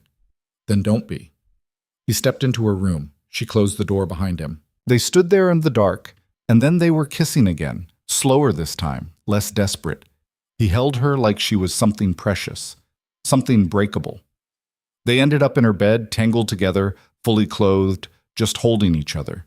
His face buried in her neck, her hands in his hair, not sex, just closeness, connection, the thing both of them had been running from. I miss this, he whispered, being close to someone. I didn't realize how much until now. Me too. What are we doing? I don't know, but maybe that's okay. They fell asleep like that, wrapped around each other, the contract and the arrangement and the end date temporarily forgotten. In the morning, Ava woke up alone. For a moment she thought she'd dreamed it. Then she saw the note on the pillow. Had to go to the office early. Board meeting. We'll talk tonight. She held the note, trying to decipher what it meant. Was he running again, or just being practical? She got up, showered, tried to pretend her world hadn't tilted sideways. Her phone rang. Unknown number. Hello? Mrs. Wolf, this is David Chen from the legal department at Wolf Enterprises. Her stomach dropped. Yes? We need you to come in today. There's been a development regarding your marriage contract. What kind of development? I'd rather discuss it in person. Can you be here by 2? Yes. Yes, I can. Excellent. Ask for me at reception, 54th floor. He hung up. Ava stared at her phone, heart racing. A development regarding the contract. What the hell did that mean? She tried calling Ethan 3 times on the way to Wolf Enterprises. Each call went straight to voicemail, left one message, kept it vague. Her hands were shaking when she stepped into the elevator. The 54th floor looked exactly the same as it had 6 months ago. Same sterile perfection, same art that cost more than lives. But everything felt different now. She wasn't the desperate woman who'd signed away a year anymore. She was something else. Something more complicated. David Chen met her in the reception area. Older man, gray suit, kind eyes behind wire-rimmed glasses. He shook her hand with genuine warmth. Mrs. Wolf, thank you for coming on short notice. What's this about? Let's talk in my office. He led her down a different hallway into a corner office with windows overlooking the city, gestured to a chair. She sat, feeling her pulse in her throat. David settled behind his desk, pulled out a file. Thick one, official-looking. I'll get straight to it. Mr. Wolf Sr.'s will was read this morning. There are provisions that directly affect your marriage contract. Ava's stomach dropped. What kind of provisions? Richard Wolf added a codicil 3 weeks before his stroke. It stipulates that if Ethan's marriage ends in divorce within 2 years of the wedding date, his inheritance is contested. The company's shares would go into a trust controlled by the board rather than transferring to Ethan directly. I don't understand. What does that mean? It means your husband stands to lose controlling interest in Wolf Enterprises if you divorce him in the next 18 months. The room tilted. That can't be legal. It's complicated. The lawyers are reviewing it, but Richard was very specific. He wanted to ensure Ethan's marriage was genuine and lasting. He suspected the arrangement was contractual and built in safeguards. He knew, Ava said quietly. He told us he knew. Apparently he knew more than he let on. David leaned forward. Mrs. Wolf, I'm telling you this because it affects your contract. The original agreement stipulated divorce after 1 year. That's now impossible without significant financial consequences for Mr. Wolf. The board met this morning. They're recommending the contract be renegotiated or extended. Does Ethan know about this? He was informed an hour ago. That's why he wasn't answering. He was dealing with this, with the realization that his father had trapped him from beyond the grave. What happens now? Ava asked. That depends on you and Mr. Wolf. You could extend the contract another year. You could renegotiate terms. Or, David paused. You could dissolve the marriage now, and he accepts the consequences, which would destroy everything he's built. Most likely, yes. The board members who opposed his leadership would have ammunition. There would be legal battles. The company could fracture. Ava stood up, moved to the windows. The city spread out below, indifferent to human complications. His father did this on purpose, she said. One last manipulation. Richard Wolf was very good at controlling outcomes. Even after death. Especially after death. She turned back. I need to talk to Ethan. Of course. He's in the boardroom. 3rd door on the left. Ava walked down the hall on autopilot. Everything from last night replayed in her head. The kiss, the confession, the way he'd held her like she was the only real thing in his world. And now this. Another layer of complication on top of feelings that were already impossible. She knocked on the boardroom door. No answer. Knocked again. I'm busy. Ethan's voice muffled. It's me. Silence. Then, come in. The boardroom was massive. Long table, leather chairs. Ethan sat at the far end, laptop open, papers everywhere. He looked up when she entered. Looked exhausted. David told you, he said. Not a question. Yes. Then you understand the situation. Your father screwed us both. He screwed me. You're just collateral damage. Ethan closed his laptop. I'm sorry. This wasn't supposed to affect you. Of course it affects me. I'm your wife. On paper. Is that still what we're calling this? After last night? He looked away. Last night was a mistake. The words hit like a slap. A mistake. Yes, we were emotional. My father had just died. We weren't thinking clearly. I was thinking perfectly clearly. Then you're more reckless than I thought. He stood up, paced. This situation is impossible, Ava. If we divorce now, I lose everything. If we stay married, you're trapped. Either way, someone gets hurt. So we figure out a third option. There is no third option. We could make the marriage real. He stopped, stared at her. What? You heard me. We could stop pretending. Stop treating this like a business arrangement. Make it real. That's insane. Why? We already live together. Already attend events as a couple. Already... She stopped. Last night you said you cared about me. Did you mean it? That's not relevant. It's the only thing that's relevant. Ava, do you want me to leave? Is that what this is? You're pushing me away because it's easier than admitting you feel something? I'm pushing you away because staying is a trap. Don't you see that? My father designed this perfectly. You stay, you give up your freedom. You leave, you destroy me. Either way, he wins. Maybe he doesn't. Maybe we win. There's no winning here. Then we lose together. Ethan looked at her like she'd lost her mind. You can't actually want this.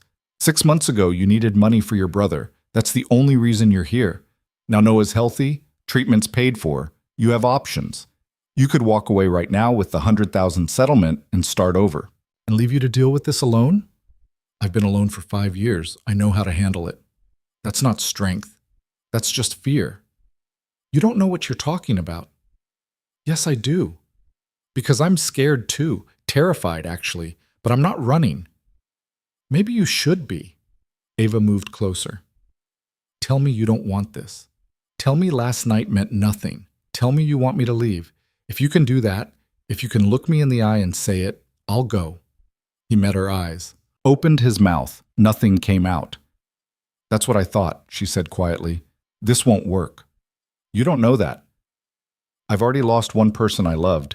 I won't go through that again. I'm not Claire.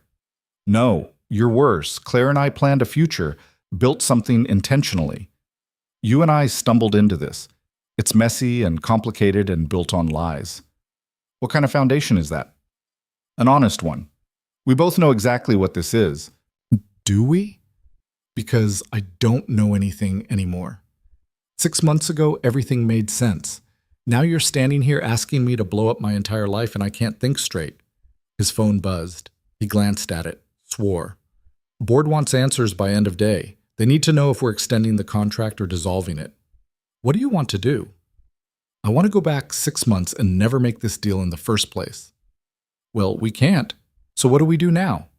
He looked at her. Really looked. And she saw everything in his eyes. Fear and want and confusion and something that looked dangerously close to love. I need time, he said finally. To think. To figure out what's best for everyone. Ethan, please, just give me until tonight. I'll have an answer tonight.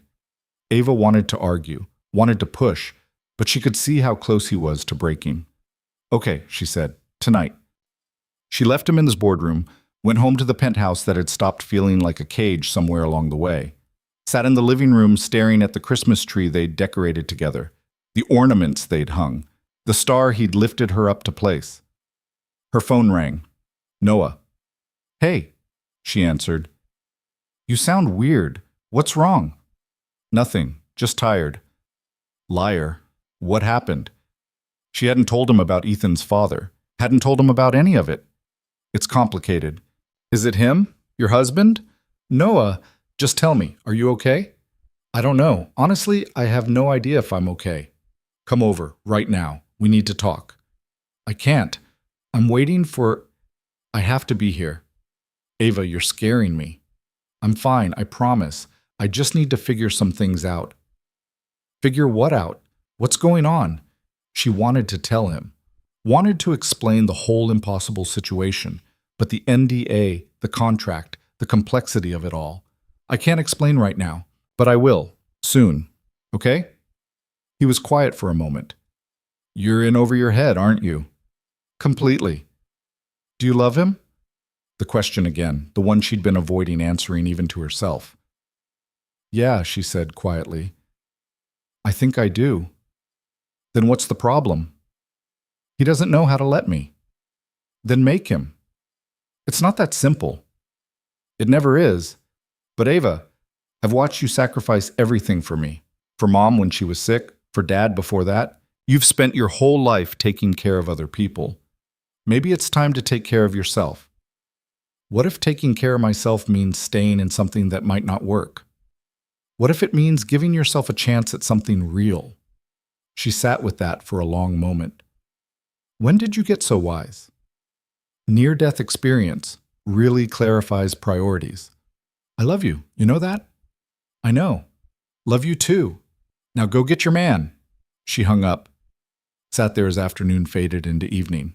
Watched the city lights come on one by one. Ethan didn't come home. 7 o'clock became 8. 8 became 9. Still nothing. She texted him.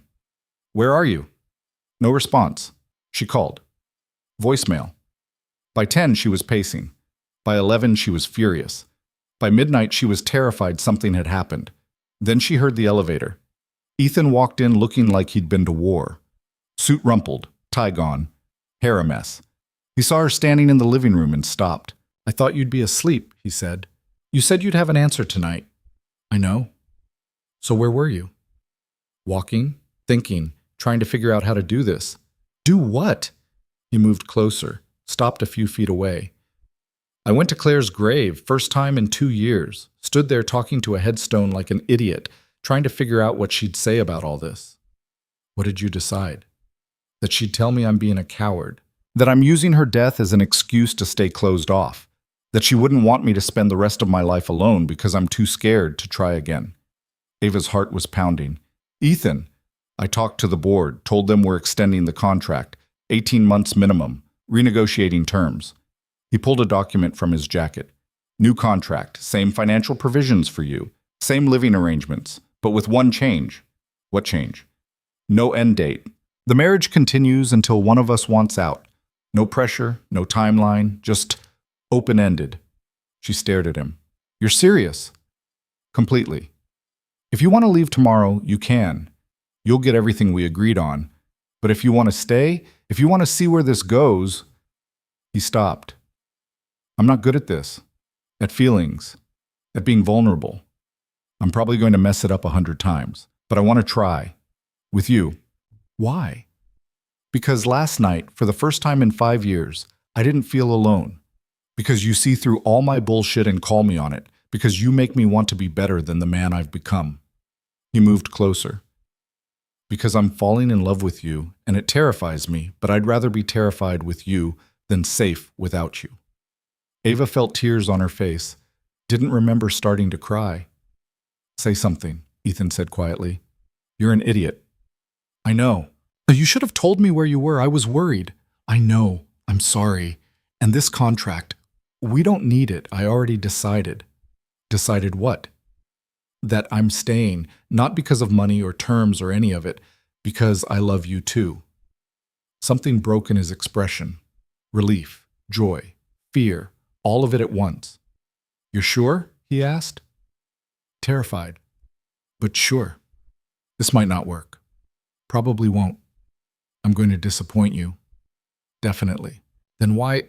Because loving someone isn't about guarantees. It's about choosing them anyway. He closed the distance between them, cupped her face in his hands. I don't deserve you. Too bad. You're stuck with me. Promise? Promise. He kissed her then, soft and careful and full of everything they'd been too scared to say. When they broke apart, he rested his forehead against hers. What do we do now? He asked. We figure it out. Together. Together, he repeated, like he was testing the word. I like the sound of that. They stood there in the living room with the Christmas tree lights glowing and the city spread out below and the future stretching uncertain ahead. It wasn't perfect, wasn't guaranteed, but it was real. Ava pulled back slightly. We should probably tell Noah and Victoria and pretty much everyone that we're actually married now. that we're actually trying. How do we explain that? The truth, that we started as a transaction and became something else. People will think we're crazy. Let them. Ethan smiled, actually smiled, the kind that reached his eyes. You're really staying. I'm really staying. Even though I'm emotionally unavailable and work too much and don't know how to be in a relationship? Especially because of that. Someone has to teach you. That's a terrible reason to stay. Good thing I have better ones. Like what? Like the way you leave food for me when I'm tired. Like the way you defended me at that gala. Like the way you told me about Claire even though it hurt. She touched his face. Like the way you're looking at me right now. How am I looking at you? Like I'm real. Like I matter. You do matter. More than anything. See? You're already getting better at this. He laughed. Actually laughed. The sound surprised them both. I don't think I've laughed in months, he said. We'll work on that too. They ended up on the couch, tangled together, talking until 3 a.m. about everything and nothing. Plans and fears and all the complicated logistics of turning a fake marriage into a real one. What they'd tell people. How they'd handle the board. What came next. We should probably go to bed, Ava said eventually. You have that meeting tomorrow. I'm canceling it. You can't just cancel board meetings. Watch me. I have more important things to do. Like what? Like spending the day with my wife. The word sounded different now, not contractual, not performative, real. Your wife, Ava repeated. I like that. Yeah? Yeah. They went to bed. His bed this time. Fell asleep holding each other like they had the night before, except this time there was no contract between them. No end date, no pretending, just two broken people choosing to be broken together. In the morning, Ava woke up to Ethan watching her. That's creepy, she mumbled. You snore. I do not. Little bit. Take it back. Make me. She kissed him. He pulled her closer. We should get up, she said against his mouth. Should we? Probably. Neither of them moved. Later, over coffee in the kitchen, Ethan's phone rang. He glanced at it, frowned. It's Marcus. Answer it. He did. Marcus, what's... He stopped, listened. His expression went dark. When? How did he... I see. Yes, I understand. I'll handle it. He hung up, looked at Ava. What's wrong? She asked. My father's lawyer. Apparently there's more to the will than David told us. A second codicil. This one about you. Her stomach dropped. What about me?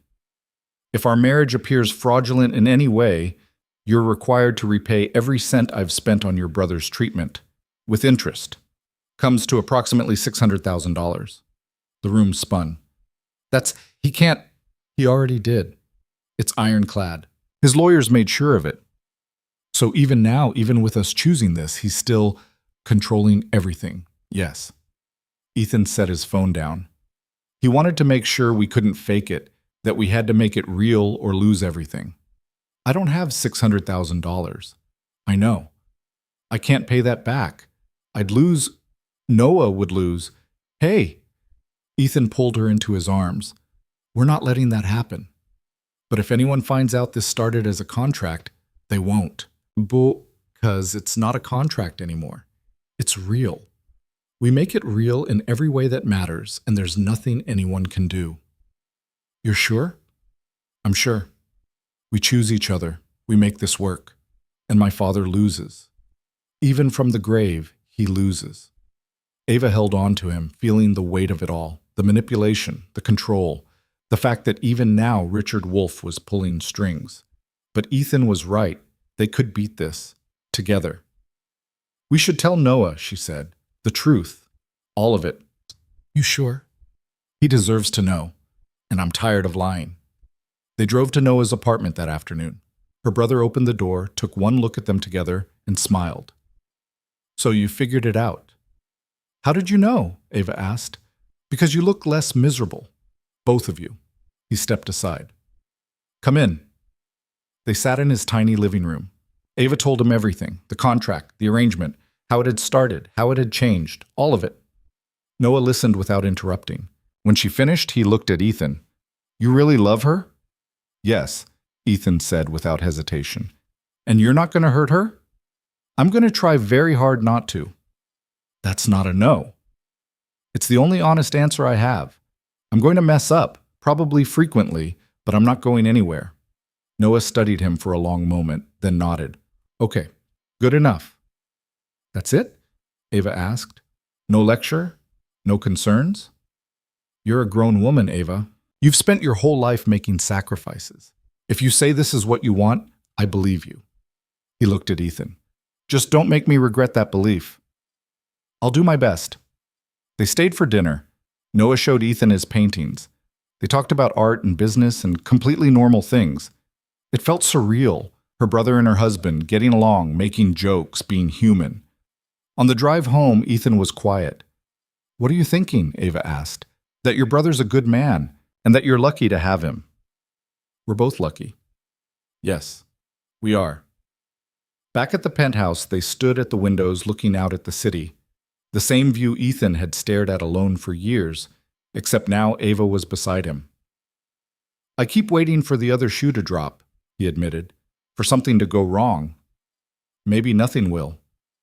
Nothing ever stays good in my life. Then will be the first time it does. He pulled her close. I don't know how to do this, how to be happy. It's been so long. We'll figure it out. You keep saying that because it's true. You have a lot of faith in us. Someone has to. He kissed the top of her head. Thank you. For what? For not giving up on me. For seeing something worth saving. Always. They stood there as night fell, and for the first time in 5 years, Ethan Wolfe felt something other than empty. He felt hope. Hope turned out to be more complicated than either of them expected. The next 3 weeks were strange. Good strange, mostly, but still strange. They were learning how to be married for real, and neither of them had a manual. Ethan would forget and revert to cold efficiency. Ava would pull back when things felt too intense. They'd collide and apologize and try again. But they were trying. That was the difference. The board meeting to officially address Richard's will happened on a Tuesday. Ethan went in alone despite Ava's offer to come with him, came back 3 hours later looking drained. How'd it go? She asked. They accepted the contract extension. No questions about legitimacy. My father's codicil about the fraudulent marriage clause stays sealed unless someone challenges it. He loosened his tie. We're safe. For now. Why don't you sound relieved? Because Robert Chen asked pointed questions about how quickly we fell in love, how convenient the timing was. He's suspicious. Does he have proof? No, but he has instincts, and he's very good at digging. Ava felt cold settle in her stomach. What do? We do exactly what we've been doing. We live our lives. We make this real, and we don't give him anything to find. It should have been simple. It wasn't. Robert started showing up everywhere, at events, at dinners, always watching, always asking casual questions that felt loaded. How did you two meet again? What attracted you to Ethan? When did you know it was love? Ava got good at lying, hated herself for it. He's going to find something, she told Ethan one night after another dinner where Robert had grilled her about their relationship timeline. There's nothing to find. We destroyed the original contract. Only Marcus knows the truth, and he's not talking. What about Victoria, David Chen, the lawyers who drew up the paperwork? All signed NDAs, all loyal, and all compensated well enough to stay quiet. People talk, Ethan. Eventually, people always talk. He pulled her close. Then we make sure there's nothing to talk about. We make this so real that even if someone did find the original contract, it wouldn't matter. Because what we have now is genuine. Is it? She asked quietly. He pulled back to look at her. You doubt that? I don't know. Sometimes I wake up and wonder if this is real or if we're both just really committed to the performance. You think I'm performing? I think we both are. A little. We went from contractual strangers to married couple in love in 6 months. That's not normal. Nothing about us is normal. Maybe that's the problem. They fought that night. First real fight. Ava said he was still keeping her at arm's length. Ethan said she was looking for problems where there weren't any. She slept in her old room. He didn't try to stop her. In the morning, she found him in the kitchen making breakfast. Badly. Pancakes were burnt. Coffee was too weak. He looked like he hadn't slept. "I'm sorry," he said before she could speak. "You're right. I do keep you at a distance sometimes. It's habit, defense mechanism, but I'm trying to break it. I'm sorry too, for doubting this, doubting us. You're allowed to doubt. This is insane. We're insane. So what do? We keep trying. We mess up and apologize and try again. That's what real couples do, right?" "I think so. I don't actually know. Never done this before." "Neither have I. Not really. Claire and I were together since college. We grew into it. This is jumping off a cliff and hoping we figure out how to fly on the way down?" "Exactly that." They ate burnt pancakes and weak coffee, and it felt more real than any perfect meal ever had. But Robert Chen didn't give up. 2 weeks later, Ava got a call from a private investigator. Said he was looking into Ethan's background for a business profile. Asked about their relationship, how they met, details about the wedding. She told him nothing and called Ethan immediately. "He's digging," she said. "Robert hired someone. I'll handle it." "How?" "By giving him something else to worry about." Ethan called an emergency board meeting, proposed a massive acquisition that would require every member's full attention, dropped it on them like a bomb. Robert had to choose between investigating Ethan's marriage and protecting his own interests in the company. He chose the company. The investigator stopped calling. "That was smart," Ava said that night. "That was a $20 million distraction," Ethan corrected, "but worth it." "You spent $20 million to protect us?" "I'd spend more. Whatever it takes." She looked at him. "You mean that?" "Of course I mean it. You think I'm going to let my father's paranoia and Robert's suspicions destroy what we have? What do we have exactly?" He cupped her face. "Everything I didn't know I wanted. Everything I've been too scared to reach for. You."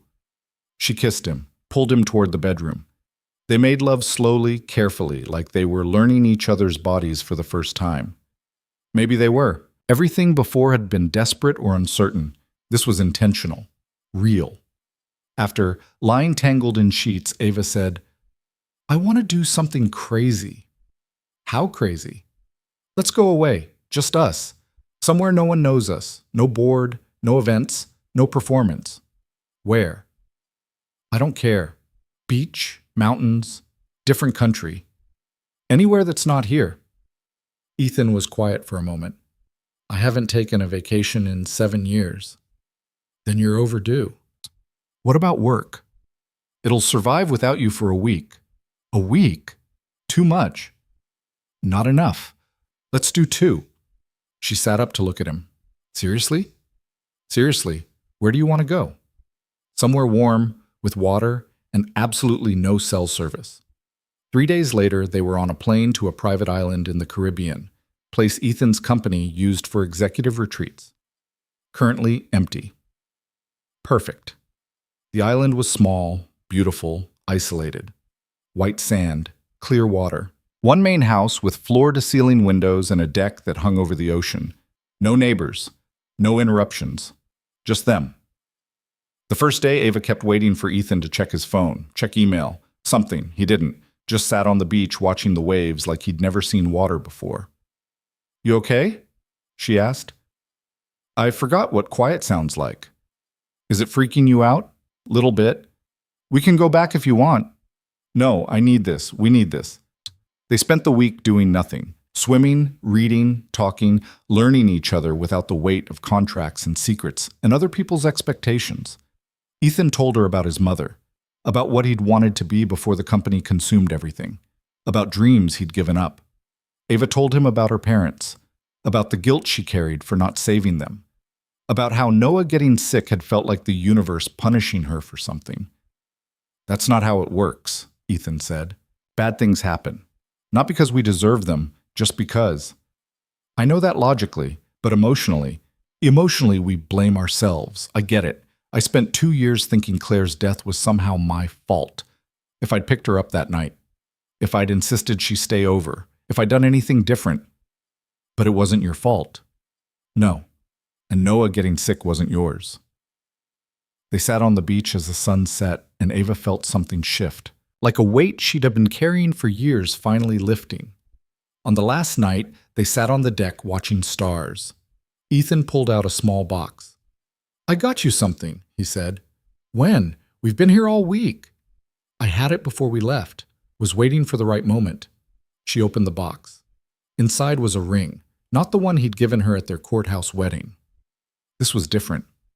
Delicate band with small diamonds, beautiful, personal. "The first ring was part of the contract," he said quietly. "This one isn't. This one means I choose you. Not because of my father's will or board pressure or any of it, because you're the best decision I've made in 5 years." Ava felt tears on her face. "Ethan, marry me. Again. For real this time. Not in a judge's office with lawyers watching. Somewhere that matters. With people we care about. I want to stand in front of everyone and tell them I love you and mean it. We're already married. Not the way I want to be, not the way you deserve." He took the ring from the box. "Ava Carter, will you marry me? Actually marry me?" She was full on crying now. "You're such an idiot." "Is that a yes?" "Of course it's a yes." He slipped the ring on her finger. It fit perfectly. She tackled him backward onto the deck, kissing him through tears and laughter. "When?" she asked. "Whenever you want." "Small ceremony?" "Tiny, just the people who matter." "Noah, Marcus, Victoria." "That's it?" "That's everyone who matters." They planned it on the flight home. Small ceremony in the penthouse. Next month. Simple vows, real ones. Everything the first wedding hadn't been. Noah cried when they told him. Actually cried. "I'm getting to walk you down the aisle," he said. "Properly, not as a secret, as your brother. You're not walking me anywhere. We're standing together, all three of us." Marcus agreed to officiate. Victoria handled logistics. They kept it quiet, invited no one else. This was theirs. But the morning of the ceremony, Ethan's phone rang. Unknown number. He answered, listened. His face went white. "What?" Ava asked.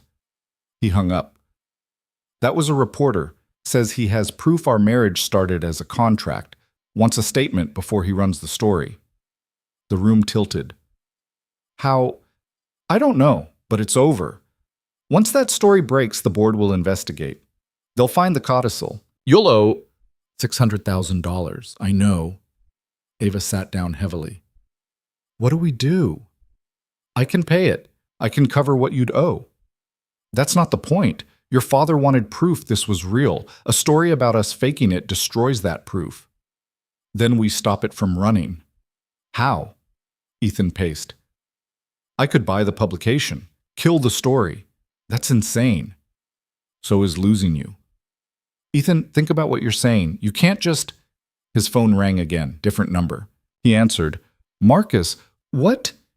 His expression shifted. "You're sure, completely sure?" Long pause. "Thank you, I owe you everything." He hung up, looked at Ava. "Marcus tracked down the reporter. It's Robert Chen. He's the source. He's been investigating for months. Found a lawyer who worked on the original contract. Guy broke his NDA for money. So it's over." "Not quite. The lawyer didn't keep copies, has no proof. It's his word against ours. And Marcus just offered him twice what Robert paid to recant his statement. He took it?" "He took it. Robert has nothing. Story won't run." Ava exhaled. "We're safe?" "For now, but Robert won't stop. He'll keep digging, keep looking for proof." "Then what do we do?" Ethan was quiet for a long moment. Then, "We tell the truth." "What?" "Not to Robert, not to the board, but to everyone who matters. Today. At the ceremony. We tell them how this started, why we did it, all of it. Ethan, that's the only way forward. We stop hiding, stop pretending we started perfect. We own the truth, that we made a deal and fell in love anyway, that we're choosing each other despite how it began. People will judge us. Let them. I don't care what people think anymore. I care about you, about us, about building something real, even if it started fake." Ava looked at him. "You're serious, like..." "Completely. We stand up there today and we tell the truth. And anyone who has a problem with it can leave. Noah already knows, Marcus knows, Victoria knows. Then they won't be surprised. They'll just hear us own it. The ceremony was supposed to start in 2 hours. Ava spent that time rewriting her vows. No more pretty lies, just truth. When the moment came, she stood in the living room of the penthouse with Ethan and Noah and Marcus and Victoria and the officiant and told them everything. How desperate she'd been, how calculated he'd been, how they'd signed contracts instead of saying vows, how it had all been fake. But somewhere between the performances and the pretending, she said, looking at Ethan, something real happened. I saw past your walls. You saw past my desperation. We started choosing each other, not because we had to, because we wanted to. Ethan took her hands. I told myself this was business, that you were a solution to a problem, that I could go a year without feeling anything. I was wrong. You made me feel everything. Fear and anger and hope and love. You made me want to be better than the man I'd become. And I choose you. Every day. Not because of contracts or obligations, because you're the only real thing in my carefully controlled life. There wasn't a dry eye in the room. The officiant, a friend of Marcus's who'd heard everything and didn't care, said, I've married a lot of people. Never heard vows like that. You two are either the most honest couple I've met or the craziest. Both, Ava and Ethan said together. They exchanged new rings. Said I do. Kissed like it was the first time and the 1,000th time all at once. Noah hugged them both so hard they could barely breathe. Welcome to the family, he told Ethan. Officially. I feel like I've been part of it for months, Ethan said. You have been. We just didn't tell you. Victoria was crying, actually crying. I've planned 100 weddings for the Wolf family. This is the first one that mattered. Marcus raised a glass. To the most unconventional love story I've ever witnessed. May you spend the rest of your lives proving everyone wrong. They drank champagne, ate cake from a bakery down the street because they'd forgotten to order anything fancy, laughed and talked and celebrated something small and perfect in theirs. Later, after everyone left, Ava and Ethan stood at the windows looking out at the city. We did it, she said. We did. So what happens now? Now we live, together, honestly, whatever comes. Robert's still out there, still suspicious. Let him be suspicious. We know the truth. That's enough. Is it? He turned her to face him. 6 months ago, you walked into my office desperate and scared, and I offered you a transaction. You said yes because you had no choice. Today, you married me because you wanted to. That's the truth. Everything else is just noise. What about your father's codicil? The $600,000 if someone proves fraud? No one can prove fraud. Because it's not fraud. We're genuinely married, genuinely in love. The contract's gone. All that's left is us. You make it sound simple.